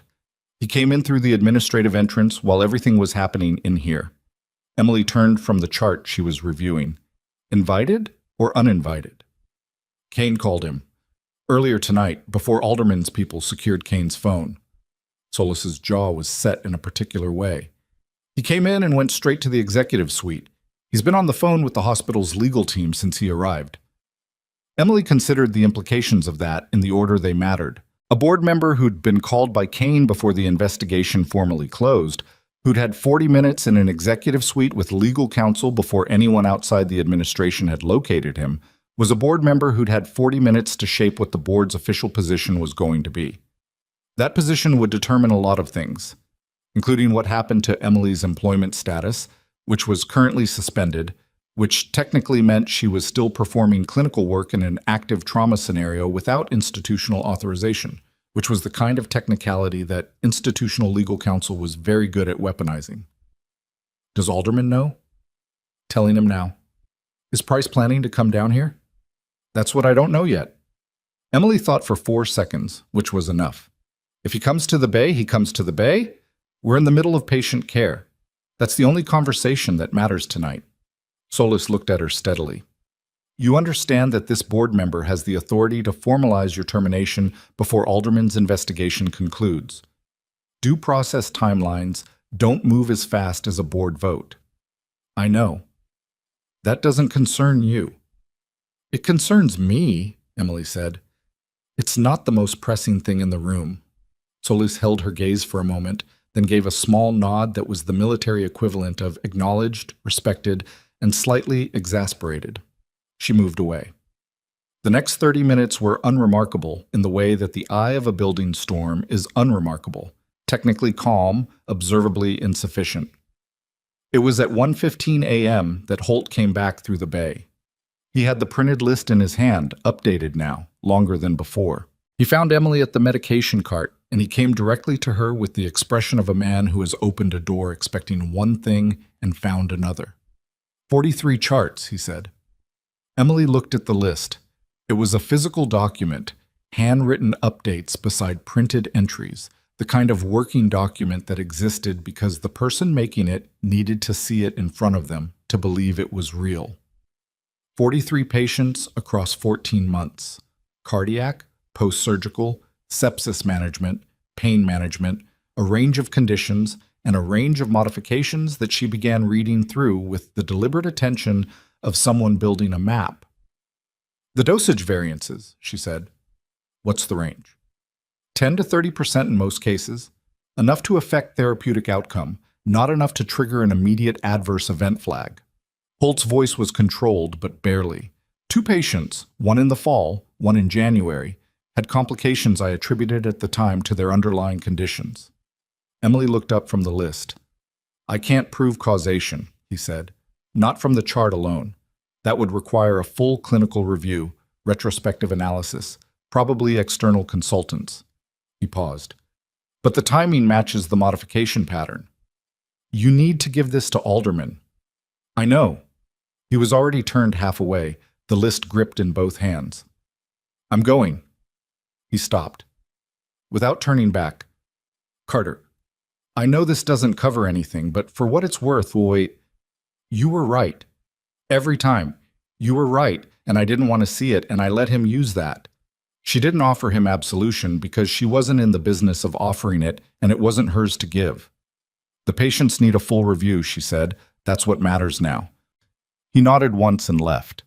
She stood at the medication cart for a moment. 43 charts, 2 patients with complications.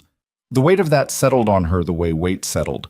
Not dramatically, not with the sudden impact of a blow, but as an accretion, layer by layer, the way significant things actually arrived rather than how they appeared in the telling. She finished what she'd been doing at the cart, documented it, and moved back to rounds. At 1:32 a.m., Harold Price came into the trauma bay. He was 60-something, the kind of well-maintained 60 that came from stable money and consistent exercise, and the absence of the kind of stress that aged people from the inside. He wore a suit that was out of place in the trauma bay, the way everything about him was out of place in the trauma bay, cut for a boardroom, standing in a room where someone had left a bloodied glove wrapper on the floor by the third gurney, and nobody had picked it up because nobody had time. He had a woman with him. Not Alderman's woman, different, privately retained by the look of her. Legal. Price scanned the room. His eyes moved across Brianna, across Webb, across the remaining patients, and landed on Emily with the specific attention of someone who has been told to look for a particular person. He came to her directly. Emily set down what she was holding and turned to face him with her hands at her sides, which was not an aggressive posture and was not a deferential one. "Emily Carter," Price said. "Yes." "Harold Price. I'm on the Ravencrest board." He said it as though the information would change the architecture of the room. "I understand there's been a significant situation here tonight." "There has been. And that you've been involved in some extended capacity, given that your employment status is currently suspended." "My patients needed care," Emily said. "I provided it." The lawyer beside Price made a small movement, not quite a gesture, more like a readiness. Emily registered it. "Ms. Carter." Price's tone was careful, the tone of a man who understood optics and was managing them in real time. "I want to be very clear that the board takes the events of tonight seriously. However, there are processes. There are 4 military casualties in this bay who are alive," Emily said, "because those processes were set aside long enough for someone to do the actual work. 2 of them would not have made it through the next hour on the treatment plan they were receiving when the convoy arrived." She kept her voice even. "You can pursue the process questions, that's appropriate, but I'd recommend understanding what happened in this room tonight before you decide what the board's position is." Price was quiet for a moment. The lawyer was quiet. Somewhere behind Emily, a monitor registered a shift in one of the patient's readings, minor, within range, and she noted it without breaking focus. "I've been speaking with the hospital's counsel," Price said. "Given the nature of the federal investigation and the questions about administrative conduct—" "Harold!" A new voice? Emily turned. The colonel, the senior officer who'd come in with the convoy, who'd been in and out of the building all night, was standing in the bay doorway. He had not been in the room for the past 2 hours. He was in it now. "I think," the colonel said, walking in with the unhurried pace of someone who had decided the pace, "that we need to have a different conversation about what this hospital's position is going to be." He looked at Price. He looked at the lawyer, and then he looked at the 2 patients still in the bay, at Dale Rourke's gurney, at Brianna working quietly, at the medication station, at the 43-chart list that Holt had carried out of this room 20 minutes ago. He reached into the breast pocket of his uniform and produced a folded document, which he opened and handed to Harold Price without ceremony. Price unfolded it. He read it. His expression moved through several configurations and settled on one that Emily could not immediately read. "This is a formal notification," the colonel said, "from the Department of Defense that the personnel brought to this facility tonight were engaged in a classified training exercise under federal jurisdiction, that the medical response provided in this facility is subject to federal review, and that any adverse employment action taken against clinical personnel who responded to the medical emergency constitutes a potential interference with that review." The word interference sat in the room the way certain words sat in rooms, not loud, but immovable. Price looked at the document. He looked at the colonel. He looked finally at Emily. And it was a different look than the one he'd brought in with him. Not warm, not converted, but recalibrated. "I'll need to discuss this with counsel," he said. "Of course," said the colonel. "In the meantime, Ms. Carter's access credentials should be restored so she can continue managing her patients." He said it as though it were a logistics item, a detail, a thing that went without saying. "Tonight." Price looked at his lawyer. The lawyer, reading the document over his shoulder, gave the smallest possible nod. Price reached into his jacket. He produced Emily's badge. Not her original badge, but the spare, the one that Kane had put in his pocket, and that someone had apparently taken from him and passed to Price without Emily being aware of the chain of custody. And he placed it on the nearest surface with the care of a man who understood that the way he placed it was being observed. Emily picked it up. She clipped it to her scrub top. She turned back to the bay. She had work to do. She still had work to do. Brianna looked at the badge and then at Emily and then quickly back at the chart she was reviewing, but Emily had caught the expression, relief, and something else, a younger person's version of the recognition that the world could, occasionally, correct itself.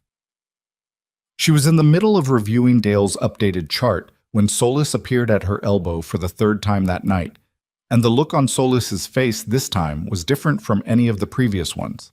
Not tense, not urgent, something quieter than either of those, and more serious. Alderman just came out of the records room, Solis said. He's been in there for the last 40 minutes with his forensic team. And? Solis glanced toward the corridor. He found something in Kane's files that he didn't expect. She paused. Kane wasn't just covering for Voss. There's a secondary set of documents, an internal file he was keeping separately, not in the suppressed complaint system, in his own administrative folder. Handwritten logs of his own interactions with clinical staff. Dates, what was said, what action he took. Emily went still. He kept records. He kept records of everything, including communications he had with a specific board liaison about managing the complaint situation. Solis's eyes were steady. The name in those communications is Harold Price. The bay hummed around them. The monitors kept their rhythm. Emily stood in the center of the room she'd been removed from and returned to, and was now fully standing in, with her badge on her chest and her patients being managed, and the name Harold Price sitting in the air between her and Solis like a match that had just been struck. Down the corridor, Harold Price was still in discussion with his lawyer. He did not yet know that Victor Kane had, in the careful and self-protective way of a man who trusted no one fully, documented everything. Emily looked at Solis. Solis looked at Emily. Alderman is going to need to speak with Price tonight, Emily said. Yes, said Solis. Before he leaves the building. Yes. Emily looked toward the corridor door where, visible through the narrow vertical window, Harold Price could be seen. Standing, phone at his ear, the lawyer beside him, already preparing for a morning that was going to look very different from what he'd planned. He didn't know yet. In 4 minutes, he was going to find out. Alderman moved fast, which Emily hadn't expected from a man who operated in the measured register of someone accustomed to institutional timelines. But he came through the corridor door inside 3 minutes of Solis's notification, and he had 2 people with him. Not the woman with the tablet this time, but 2 individuals whose posture and the specific way they occupied space told Emily they were not investigators in the administrative sense, but in the other sense, the one with different tools. Harold Price was still on his phone when Alderman reached him. Emily watched through the bay window. She couldn't hear the exchange. The door was closed and the corridor was glass and distance, but she could read it. Alderman showing credentials, which Price had presumably already seen once tonight, and was seen again with a different expression this time. The lawyer stepping forward saying something. Alderman responding to the lawyer, not to Price, which was the correct move. Addressing the lawyer directly collapsed the buffer that legal counsel was there to provide. Price lowering his phone. Price looking at the document Alderman produced, which was not the same document the colonel had produced, smaller, denser, the kind of document that had a specific case number at the top. Price's mouth opened. He said something. Alderman's 2 colleagues moved, not aggressively, just into positions that reduced the available geometry of the hallway in a particular way. The lawyer put her hand on Price's arm and said something quickly into his ear. Price stopped talking. That was when Emily understood that whatever was in Kane's handwritten logs was more substantial than a general reference to board involvement.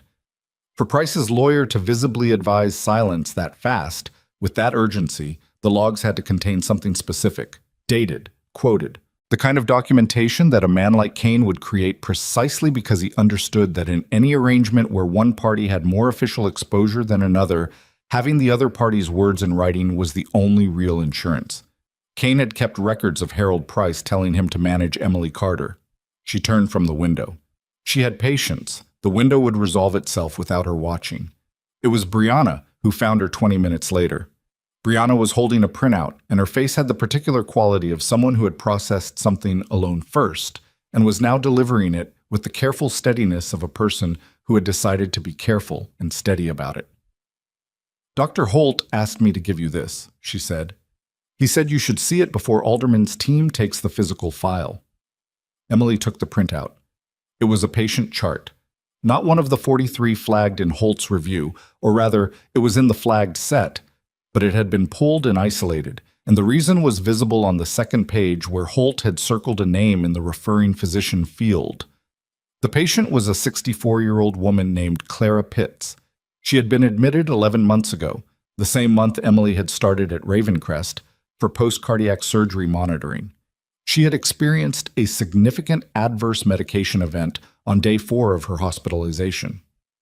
The chart attributed the event to her underlying cardiac condition. She had survived, but with documented complications affecting her recovery timeline. The chart notation after the event read, "No further action required. Standard adverse event protocol completed." In the referring physician field, the liaison who had authorized Clara Pitts's admission and who had remained on record as the responsible board-level contact for her care was Harold Price. Emily read the page twice. Carefully, the way she read things when she needed to be certain she was reading what was actually there and not what she was primed to expect. Clara Pitts had been Harold Price's patient in the specific sense that he had a documented relationship to her care.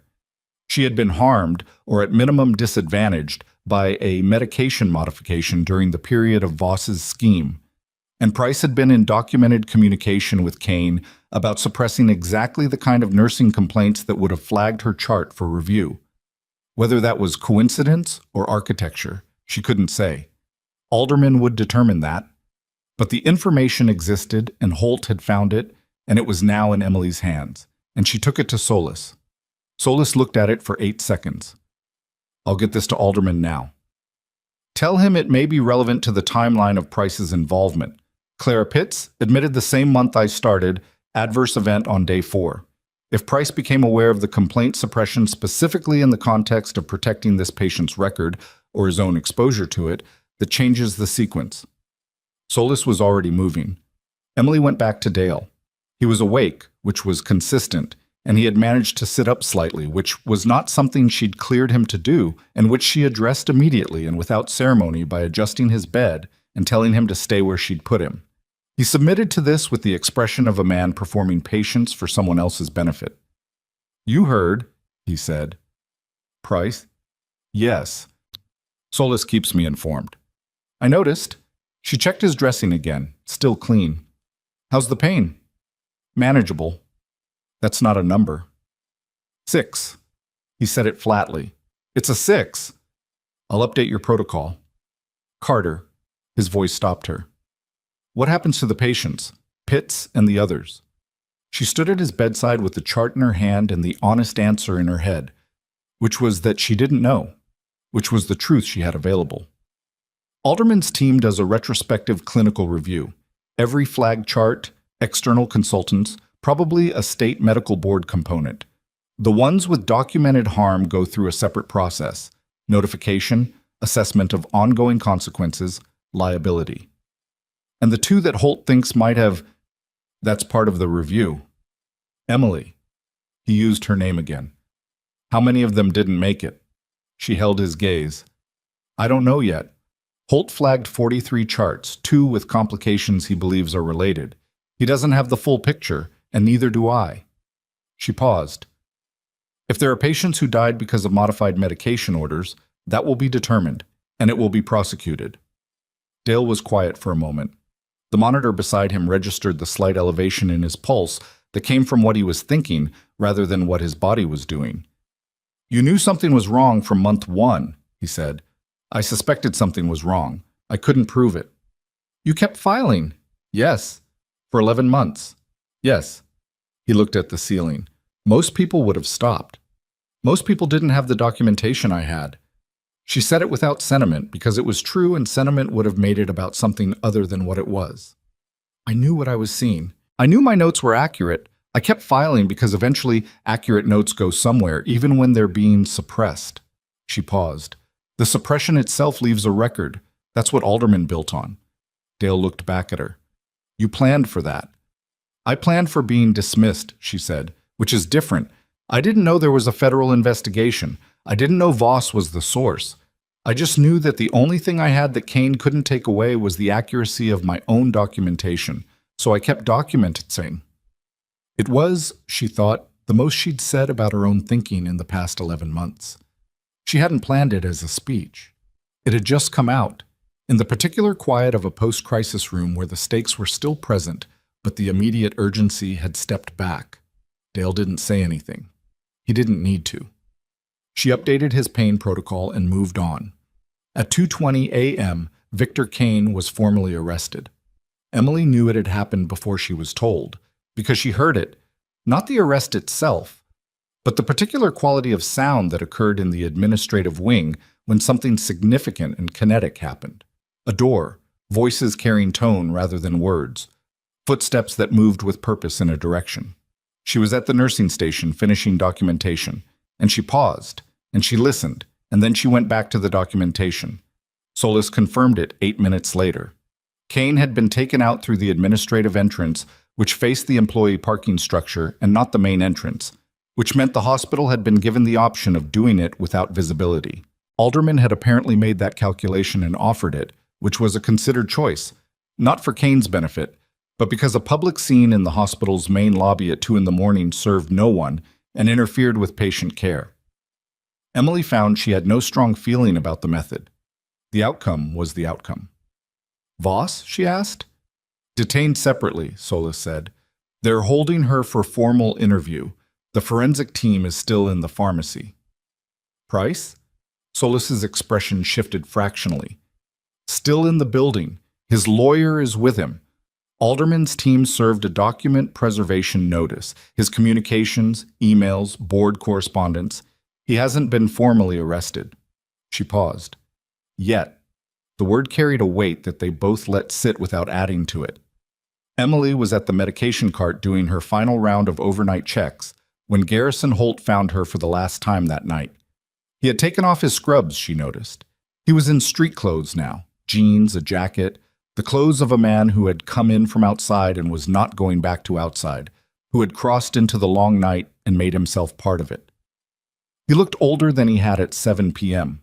Not dramatically, just in the way that a person's face changes when they stop performing a version of themselves and the performance comes off and you see what's underneath. The chart review, he said. I need more time than I have tonight to complete it.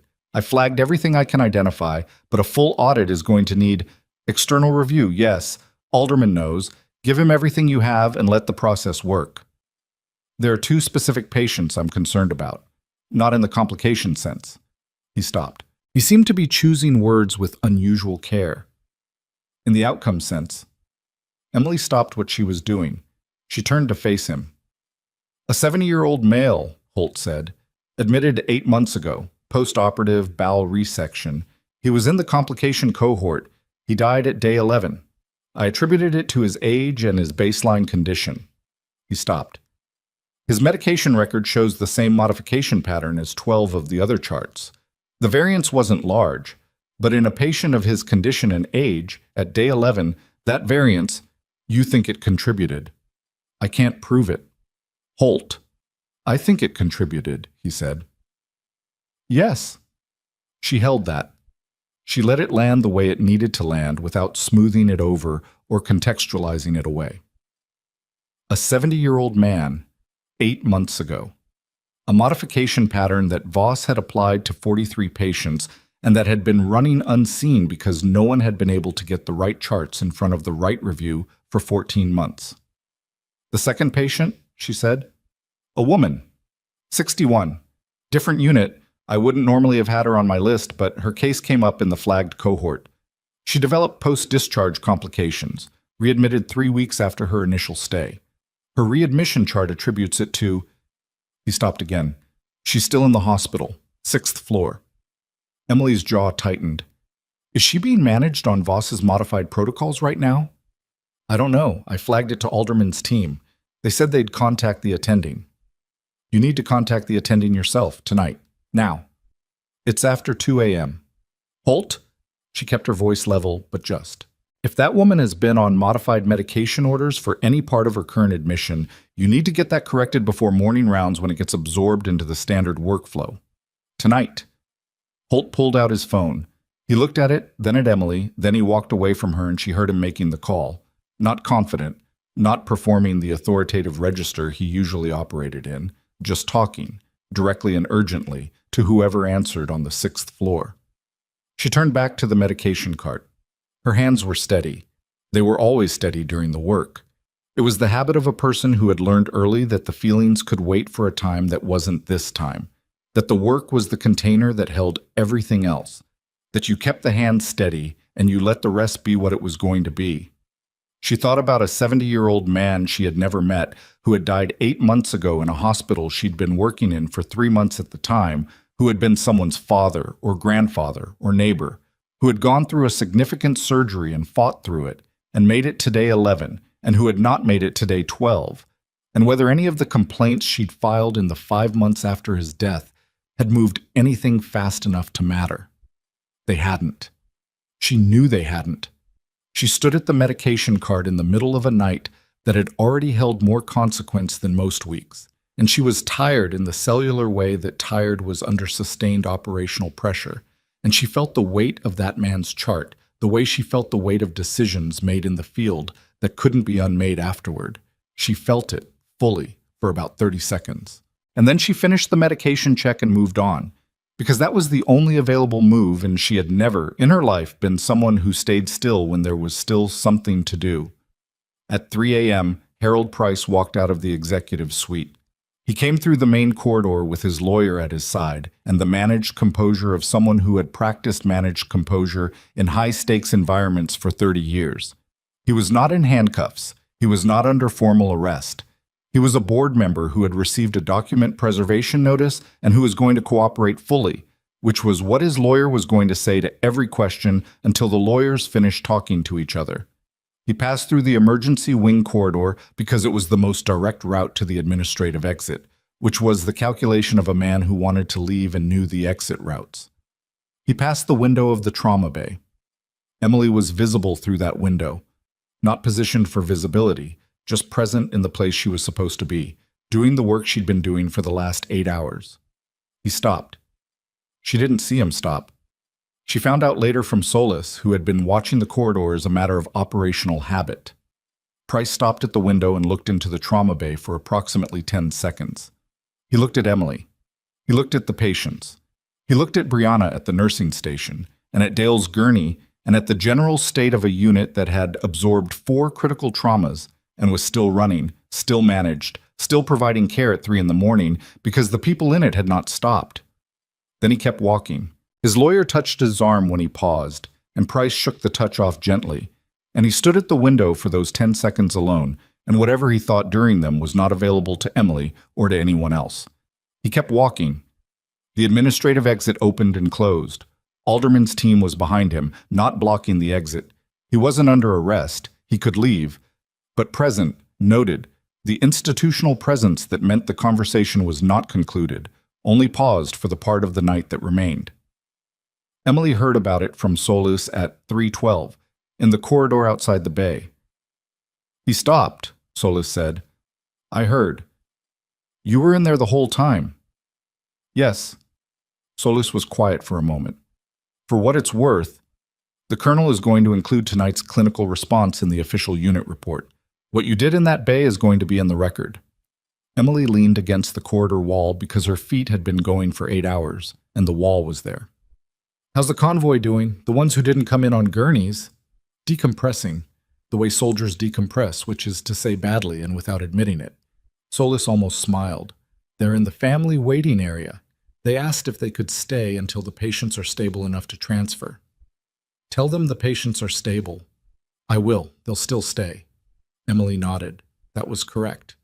That was exactly what they would do.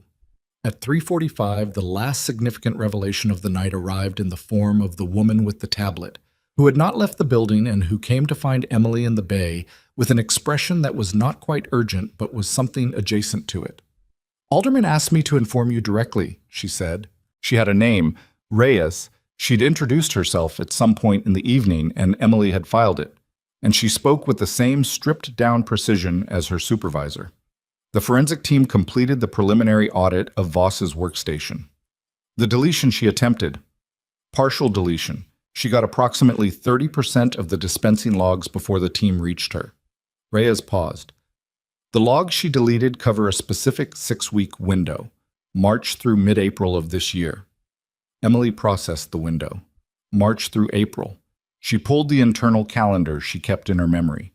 The timeline of her own complaints, the dates she'd filed, the specific incidents she'd documented. March. The cardiac patient whose chart she'd flagged in month 6. That was her third formal complaint to the internal system. April was when the chart for Roy Delamar's colleague had shown the anomaly. The one Holt had mentioned, the operator with the allergic reaction that might not have been allergic. She targeted that window specifically, Emily said. It appears so. The 30% she deleted corresponds to the period when the complaint documentation was most active. Your filings created a higher volume of review activity, which meant the medication records from that window were more likely to be cross-referenced by an outside investigator. She was trying to close the gap between her scheme and my documentation. Yes, Reyes looked at her. The Shadow Archive Alderman's team built independently covers the full 14 months. Her deletion was incomplete, but it tells us what she was most concerned about. Emily held that. Voss had been watching the complaint pattern. She'd known which window was most dangerous because Emily's documentation had made it dangerous. The complaints that Kane had suppressed hadn't vanished into nothing. They'd been visible enough within the system to tell Voss where the exposure was concentrated. The deleted window, Emily said. Is it fully recoverable from the Shadow Archive? Fully. Then the deletion only tells you what she was afraid of. Yes, said Reyes. And now we know exactly what that was. She left. Emily stood in the bay and let the last piece settle into the structure of everything else. Voss had been afraid of a 6-week window because Emily's complaints had made that window visible. Kane had suppressed those complaints because Price had told him to manage the situation. Price had told him to manage it because Clara Pitts's chart, and possibly his own liability exposure to her adverse event, was in that window. It was a structure. Not a conspiracy in the dramatic sense, but in the ordinary and more depressing sense of people making self-interested decisions in sequence and then covering those decisions with the nearest available tool, which in this case had been Emily Carter's career. Her documentation, her complaints, her 11 months of doing exactly the right thing in exactly the right way had not failed. They had been the specific mechanism by which the structure had been illuminated. She was standing at the nursing station updating her patient notes when Brianna came to her and said, with the directness of genuine exhaustion cutting through professional filter, "Can I ask you something?" "Yes." "When they walked you out tonight, before the convoy." Brianna stopped, started again. "You sent the email from the parking lot." "Yes." "How did you know it would matter? That it wasn't just going into the same system that had already swallowed everything else?" Emily thought about the honest answer, which was that she hadn't known. She hadn't sent the email because she was certain it would matter. She'd sent it because it was the only move left, and she'd been trained in a context Brianna didn't know about, that when you were in a position where the only available move was a long shot, you took the long shot because the alternative was to have made no move at all, and the alternative was not acceptable. "I knew the board compliance channel was external," she said. "I knew my documentation was solid. I knew that what I'd seen was real, regardless of whether anyone was currently interested in acknowledging that it was real." She paused. Sometimes the right thing to do doesn't produce the right outcome. Sometimes you do everything correctly and it still doesn't work. She held Brianna's gaze. "Tonight it worked. That doesn't mean it always does." Brianna absorbed that. She had the expression of someone receiving a true thing that was less satisfying than a false thing would have been, and accepting the true thing anyway. "Okay," she said. Go take 15 minutes, Emily told her. Actual 15. Sit somewhere that isn't here and eat whatever's in your locker and don't think about any of this. And if something, Webb's here, I'm here. Go. Brianna went. Dawn came the way dawn came in November. Reluctantly, the sky going from black to a dark gray that admitted light without committing to it. Emily was aware of it through the bay windows without looking at it directly. She had been awake for 22 hours, which was within her operational range and outside her preferred range, and she was managing it the way she managed things at R22, which was with discipline and diminishing reserves, and the knowledge that the patients in her care did not have access to the information about her reserves and required the same standard regardless. Dale was sleeping, finally, genuinely this time. Brianna had come back from her 15 minutes with slightly better color and a granola bar she was eating without looking at it, which was the correct associative approach to nutrition during a long shift. Webb had found a second wind somewhere around 4 a.m. and was at the station working through charts with the methodical focus of a man who had decided the best use of the remaining dark hours was to close every open loop he could see. It was Webb who flagged it. He came to Emily at 4:50 with the look of a person who has found something they are not certain how to categorize. I was reviewing the overnight admission log, he said. Standard, just closing out the shift documentation. He had a tablet turned toward her. This patient was admitted at 11 p.m. last night through the main entrance, not the emergency bay. General admission, not trauma. He pointed. Look at the attending of record. Emily looked at the name. Margaret Voss. Not as a patient, as the attending of record on an admission that had been filed at 11 p.m., which was the same time that Alderman's team had found Voss in the pharmacy with the deletion protocol open. The admission was for a 67-year-old man named Bernard Collar, General Internal Medicine. The attending of record field in the EHR, which was supposed to contain a physician's credentials, contained Voss's pharmacy director ID number, which was not a physician credential and could not legally constitute attending of record status. Emily stared at the record. She filed an admission. At the same time she was in the pharmacy. Webb's voice was careful, the voice of a person who has not yet arrived at the conclusion but can see it approaching, which means someone else filed it using her credentials. Her EHR login was active in 2 locations simultaneously. Who's the patient? Bernard Collar, 67. His emergency contact is... Webb pointed again. The emergency contact name was Harold Price. Emily looked at the screen for a full 4 seconds. Bernard Collar was Harold Price's emergency contact. He had been admitted to Ravencrest Medical Center at 11 p.m. last night using Margaret Voss's credentials, while Voss was in the pharmacy attempting to delete records and while Price was in the executive suite with his lawyer. The admission created a record in the hospital's EHR that linked Voss's access credentials to a patient file that had no legitimate clinical basis and that established a paper connection, however thin, between a new hospital record and the period of the investigation. It was, Emily understood with the particular clarity of a tired mind arriving at a sharp corner, an attempt to create noise in the record. Not to destroy evidence, Alderman's team had the archive, but to introduce a false file that muddied the chain of custody, that gave Voss's legal team something to point to as evidence that her EHR access was routine and clinical rather than targeted and criminal. A legitimate-looking admission filed under her credentials while she was in the pharmacy gave her a defense that her access that night was normal, that she was doing her job, that the deletion was incidental. Someone had planned that. Someone who understood the EHR system well enough to file a clean admission using Voss's credentials while she was physically elsewhere.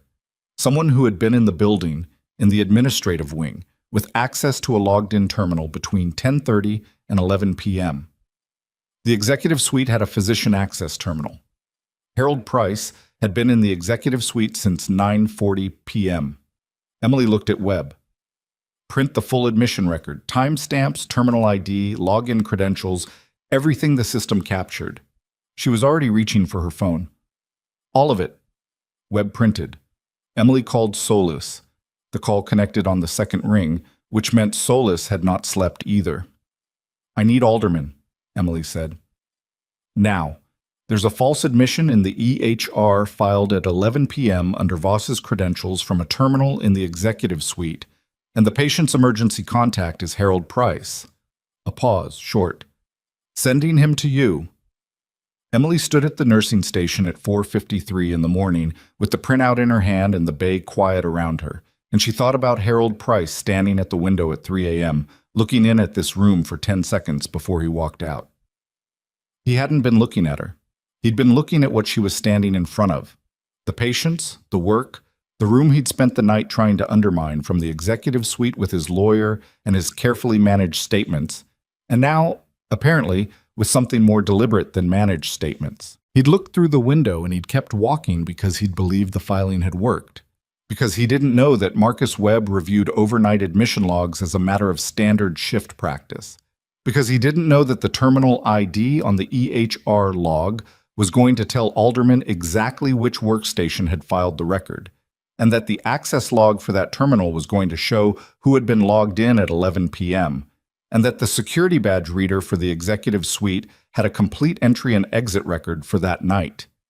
He didn't know that he'd just filed the document that completed the case against him. Alderman came through the bay door at 4:58, still in his suit, which meant he hadn't slept either, and Emily handed him the printout without preamble and watched his face as he read it, which gave her the specific satisfaction of watching a person understand the shape of something all at once rather than in pieces. He looked up from the printout. He looked at Emily. He didn't say anything that was complimentary or dramatic or ceremonial. He said, "Terminal ID." And she said, "On the second page." And he turned to the second page, and then he was already reaching for his phone. Emily went back to her patients. She was checking Dale's vitals, steady, genuinely stabilizing now, the numbers telling the story of a body doing what it was supposed to do when given the right environment and enough time. When she heard from the corridor the sound of the administrative exit opening again. This time, from the quality of the footsteps and the voices, it was not someone leaving. Harold Price was not leaving the building again under his own management. She kept her eyes on the monitor. The numbers were good. Dale's pulse was steady and his pressure was holding and the dressing was clean, and outside in the corridor whatever was happening, and in here the work continued, and Emily Carter stood at the bedside of a man she'd brought home alive twice before in worse circumstances than this, and she did her job. The corridor sounds shifted, then went quiet. Then, from somewhere near the administrative entrance, a door she couldn't see from where she stood, she heard a voice, Alderman's, flat and clear and without inflection, begin to read someone their rights. The monitor beside her beeped once, steadily. Dale's eyes opened. "It's done?" he said. Emily looked at his numbers. She looked at his face. She looked at the window where the November dawn was finally committing to itself, gray going to pale, the sky outside the trauma bay making its own slow accounting of the night. "Almost," she said. And then, from down the corridor, she heard something she had not heard all night. Brianna's voice just outside the bay door saying to someone Emily couldn't see, "You need to speak with Emily Carter, and you're going to want to hear what she found in the EHR at 4:50 a.m., because there is one more name in this that none of you have pulled yet." Emily went still. One more name. She turned from Dale's bedside and walked to the bay door and opened it, and Brianna was standing in the corridor with a printed chart in her hand and an expression that was past tired and past wired and had arrived at something that looked like the face of a person who had, in the course of one night, discovered what they were capable of and found it surprising. "I kept reviewing," Brianna said. "After you told me to go rest, I couldn't stop." She held out the chart. "Bernard Collar, the false admission Price filed. I ran his actual medical record. He does exist. He has a history here. He was a patient at Ravencrest 14 months ago." She paused. "His medication records from that admission are in the flagged cohort. He's one of Voss's 43. Emily took the chart. "And the attending on his original admission," Brianna said, "the physician of record who signed his care plan 14 months ago and who had full access to his medication orders, it's not Holt." Emily looked at the name on the chart. The attending of record for Bernard Collar's original admission 14 months ago, the first month of Margaret Voss's modification scheme, was a physician whose name had not appeared anywhere in the investigation tonight, whose credentials were listed under a department that had no connection to trauma or pharmacy or the ICU, and who had been, according to the hospital directory still visible on the tablet at the nursing station behind her, on administrative leave from Ravencrest Medical Center since the previous Thursday, 3 days ago. Emily looked at Brianna. Brianna looked at Emily. "Who else knows about this?" Emily asked. "Just me," Brianna said. "And now you." Down the corridor, Alderman was still talking. The administrative exit was secured. Harold Price was being processed. The night was, by every visible measure, concluding. But the name on the chart in Emily Carter's hands was a name that Alderman had not yet heard, and it was connected to an administrative leave that had begun 3 days ago, which was either the most significant coincidence of a night full of significant things, or it was the piece that the rest of the structure had been built around. The piece that explained why the scheme had started 14 months ago, why it had targeted those specific drug classes, those specific patient profiles, and why Margaret Voss had known exactly which 6-week window to delete. Emily folded the chart under her arm and walked toward Alderman. Alderman read the chart in the corridor outside the trauma bay with the focused speed of a person who had been awake for the same number of hours as Emily and had maintained, through all of them, the professional discipline not to let exhaustion make him careless. He read it once through, then he read the attending name at the bottom again. "Dr. Raymond Selk," he said. "On administrative leave since last Thursday," Emily said. 3 days before tonight. Alderman looked up from the chart. He looked at her with the expression of someone completing a calculation they hadn't known they were running. "Selk isn't on any of the lists we built." "No, he wouldn't be. He's not trauma, not pharmacy, not in the ICU chain. He's internal medicine, surgical consulting, the kind of position that touches patient care across departments without being the named attending on most charts." She paused. "But he was the named attending on Burner Caller's original admission, 14 months ago, the first month of the scheme. You think he was the originating point. I think Voss needed a physician with cross-department access to identify which patients to target. The modification pattern Holt described, specific drug classes, specific patient profiles, that's not knowledge a pharmacy director has independently. That's knowledge built from clinical assessment. Someone had to tell her which patients were vulnerable enough to be modified without triggering automatic alerts, and which modifications would stay inside the range of defensible clinical variants. Alderman was already on his phone, not calling, typing, sending, the rapid contact of someone updating a team in real time. Selk initiated the administrative leave himself, he said, reading from something on his screen. 3 days ago. He cited personal health reasons. He knew something was breaking, Emily said. Someone told him. Price, Alderman said. It wasn't a question. They're all connected to Caller. Selk was his attending. Voss managed his medication records. Price is his emergency contact. She held the chart. Caller is either the patient who started all of this or the person all of this was built around. Either way, Selk goes on your list tonight. Alderman put his phone away. He took the chart from her. He looked at it one more time and then at Emily. And in the particular language of a federal investigator who did not deal in sentiment, he said the closest thing available. Thank you. Find Selk, she said, before he goes further than personal health reasons. He was already moving. She stood in the corridor for a moment after he left. Just a moment, the way she'd been allowing herself moments all night, brief and necessary. The minimum space between one thing and the next. The dawn outside the window at the corridor's end had gone from gray to pale gold, the reluctant winter sun finally arriving. She looked at it for 3 seconds and then went back to work. The next 4 hours were the unwinding kind. Not resolution in the clean sense, nothing about the morning that followed was clean. Selk was located at a hotel 12 miles from Ravencrest by 6 a.m., having checked in the previous evening under his own name, which was either arrogance or the paralysis of a person who had planned for many contingencies and found themselves unable to execute any of them. Alderman's team reached him before he'd checked out.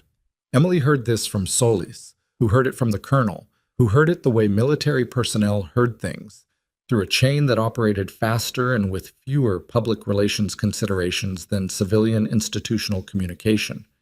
Selk's administrative leave paperwork, it turned out, had been filed with a forged signature on the authorizing supervisor's line. He had left the hospital's personnel system in a state designed to make him look cooperative and voluntarily absent rather than gone, which was a distinction that mattered to the legal process and not at all to Emily. The 43-chart clinical review was formally initiated at 7 a.m. when the day shift arrived, and Alderman's team briefed the incoming chief medical officer, not the administrator who'd been unreachable all night, but the actual physician CMO, a woman named Dr. Paulina Nkosi, who arrived at 6:50 in a coat over what appeared to be the previous day's clothing, and who listened to the briefing with the expression of someone receiving the worst professional news of her career and forcing herself to receive it completely. Emily was at the nursing station completing her shift documentation when Dr. Nkosi found her. She had the specific directness of a person who had processed what she'd heard and arrived at the most important question. "How long did you know?" "I suspected from month 4. I had enough to document formally by month 6. Emily kept her voice even. "Every complaint I filed is in the internal system. The suppression record is in Kane's handwritten logs. Alderman has both." Nkosi looked at her, not with the recalibrating expression that Price had used, or the professional neutrality Alderman had maintained, but with something more direct than either. "You should have been heard," she said. "This institution failed that." Emily held her gaze. "Yes." "I intend to say that publicly, in the board statement when it's issued." "What matters," Emily said, "is the patients. The 43 charts, the 2 with complications, the one who died." She paused. "Those families need to be contacted before this gets to the press." Nkosi's jaw tightened. "I know. Are you going to handle that personally?" "Yes." Emily nodded. That was the right answer. That was the only right answer. And Nkosi knew it, which meant she was the right person to be the CMO standing in this corridor at 7 in the morning, with everything that had happened in the past 12 hours behind her and everything that was coming ahead. "Your employment status," Nkosi said. "I'm reinstating you formally, with back pay for the suspension period, effective now. I'm putting it in writing before I do anything else today." She paused. "That doesn't cover what happened here, but it's the first step." "It's the correct first step," Emily said. "Thank you." She went back to her patients. Dale was moved to a private room on the surgical floor at 9 a.m., which was the appropriate escalation of his care, stable enough for the ICU to release, not stable enough to go anywhere else. Emily walked with the transport, which was not her responsibility, but which she did anyway. And when they got him settled and the surgical floor nurse had completed her intake assessment, he looked at Emily from the hospital bed with the particular expression of a man who was not going to say everything he was thinking and was going to say one thing instead. "You good?" he said. "I'm functional," she said. "Which is the same thing right now." "Carter." "Dale." He looked at her for a moment.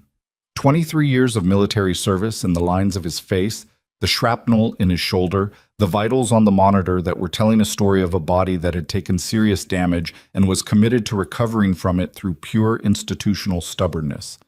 "I'm going to be in here for a week," he said. "Minimum. 10 days, probably. Come check on me." "I'll be here every shift," she said. "That's not what I meant." She understood. She let the understanding sit without filling it with something that complicated it. "I know," she said. She adjusted his pillow. She checked the IV. She left. The formal board meeting happened 6 days later. Emily didn't attend. She was working. Day shift, the ICU, her unit, her patients, and the board meeting was being handled by people whose job it was to handle board meetings, which was not her job and had never been her job. She heard the outcomes through Dr. Nkosi, who came to the unit at 4 p.m. and delivered the information with the efficiency of someone who knew Emily would want the facts without ceremony. Harold Price had resigned from the board pending the outcome of the federal investigation into his role in the suppression scheme and the fraudulent EHR filing. The resignation had not been voluntary in any meaningful sense. The board had made the alternative explicit, and he had resigned. His lawyer had issued a statement about cooperation and due process that contained no factual information and was designed purely to manage public narrative. Alderman's team had issued a response that was one sentence long and contained 3 times more information. Victor Kane had been formally charged: obstruction, evidence tampering, abuse of authority, and as a secondary charge arising from the EHR investigation, complicity in the fraudulent admission filing. He had appeared in a federal courtroom the previous morning in a suit that was not the one he'd worn when he walked Emily off the hospital property, which was the kind of detail that meant nothing and which she registered anyway.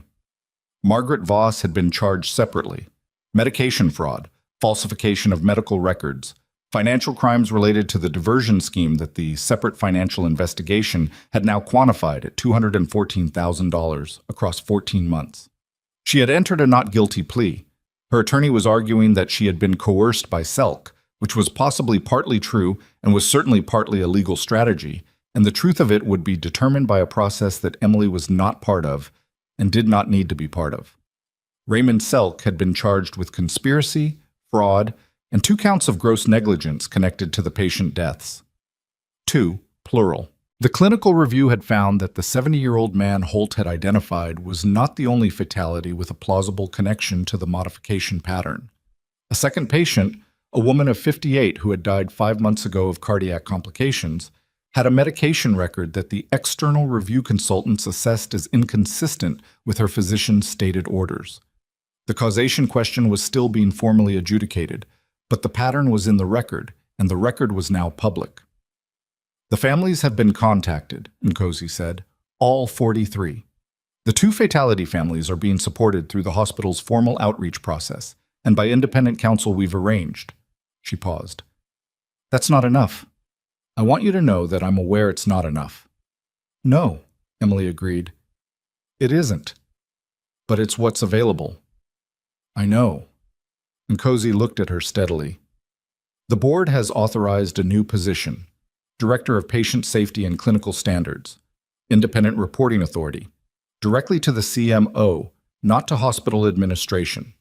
The role includes oversight of internal complaint systems, medication record audits, and clinical protocol review. She paused. I want you to consider it. Emily was quiet. You don't have to decide now, Nkosi said. I know. Emily looked at the unit around her. The nursing station, the monitors, the bay where 4 soldiers had arrived on gurneys 8 nights ago, and where the shift was currently quiet in the ordinary way that the ICU was sometimes quiet between things. Brianna was at the station, a week more experienced and visibly, measurably different for it. Webb was on rotation, doing his rounds with the particular focus of a man who had recalibrated something about himself during a long night and hadn't finished calibrating. I want the role, Emily said. I also want to keep clinical hours. That can be arranged. Then yes. Nkosi nodded once. She extended her hand. Emily shook it, which was not a dramatic gesture and not a triumphant one. It was 2 people establishing an agreement that was going to be work, sustained and difficult and necessary work, and both of them knew it. 3 weeks after that, the Delta operators came back. Not as patients, as themselves, in civilian clothes, with the particular physical presence of people who move through ordinary spaces with an awareness calibrated for other environments. They filled the family waiting area in a way that waiting areas were not designed to accommodate, and they were quiet about it in the way that people who have been loud in serious contexts are quiet in safe ones. Solace was with them. She came to find Emily in the ICU and said simply, "They want to see you." And Emily finished the IV check she was in the middle of and told Brianna she'd be back in 10 minutes. She walked into the waiting area and they stood. All of them. Without being asked, without ceremony, without anyone giving a signal. They just stood, and the waiting area, which smelled like institutional coffee, and the particular sadness of spaces designed for waiting, became something else for a moment. Dale was the one who spoke, because he was Dale, and he was the one who would. "We don't do speeches," he said, "so I'm not going to give one." He looked at her. "We're here because we wanted you to know that we know. What you did that night, and the months before it." His voice was not decorated, it was just true. "You brought us home. Again." Emily held his gaze. She did not have a prepared response because she had not prepared one because she had not known they were coming. And in the absence of a prepared response, she had what she actually felt, which was something she had become over the years, better at holding without performing. Go home, she said. All of you, properly. Let your families actually see you. Several of them smiled. Not all. The ones who didn't had their reasons. She looked at each of them, briefly, with the specific acknowledgement of a person who had carried responsibility for someone's life and taken that responsibility seriously enough to still feel its weight. Then she turned to go back to her unit. Carter? Dale said. She turned. He raised his hand to his temple, slowly, deliberately, with the damaged shoulder that was going to give him trouble for another 4 months minimum. The others followed. One by one, the way soldiers do things that matter. Without flourish, without performance, without anything extra. Just the gesture itself, clean and absolute. Emily stood in a hospital waiting room at 7 in the morning in scrubs and a badge that read Director of Patient Safety and Clinical Standards, the new badge, issued 3 days ago, that she'd clipped on and not thought much about since, and she returned the salute, not because she needed to, not because it completed something or resolved something or gave her the recognition she'd been denied. She returned it because they'd offered it, and because they meant it, and because she had learned in the years between the person she'd been in the field and the person she was standing here that accepting a sincere thing gracefully was its own form of strength. She adjusted her badge. She walked back to her patients. There's a particular kind of person who does the right thing not because it is recognized or rewarded or even sometimes noticed, but because the alternative is a version of themselves they cannot live in. Emily Carter had spent 11 months being invisible, being dismissed, being managed and maneuvered, and walked off a property by a man who thought that removing her access badge removed her ability to matter. She had filed complaints from parking lots and kept documentation in notebooks and watched her own thorough accuracy used against her. And she had not stopped. Not because she was certain it would work, not because she was built without doubt or frustration or the very human desire to simply quit and find somewhere she would be left alone, but because the patients were real and the harm was real, and the only tool she had was the truth of what she'd seen, and she was not the kind of person who puts down a tool because someone tells her it isn't working. That is the thing that power structures that dismiss quiet people consistently miscalculate. They mistake silence for surrender. They mistake patience for passivity. They mistake a person who is not loudly fighting as a person who has stopped. Some people are doing something else entirely. They are building the record. They are documenting the truth with the meticulous care of someone who understands that the present moment is not the only moment, that what happens now is also what will be shown to have happened then, and that accuracy is the one thing that cannot be permanently suppressed, only delayed. Emily Carter had been delayed for 11 months. She had not been stopped. She walked through the ICU doors, and Brianna looked up from the nursing station, and the monitors kept their steady rhythm, and somewhere down the hall, one of her patients was awake and needed attention, and Emily Carter went to them, because that was who she was, and that had always been enough. And now, finally, completely, on the record, and in the building, and in every chart that would be reviewed and every protocol that bore her name going forward, everyone else knew it too.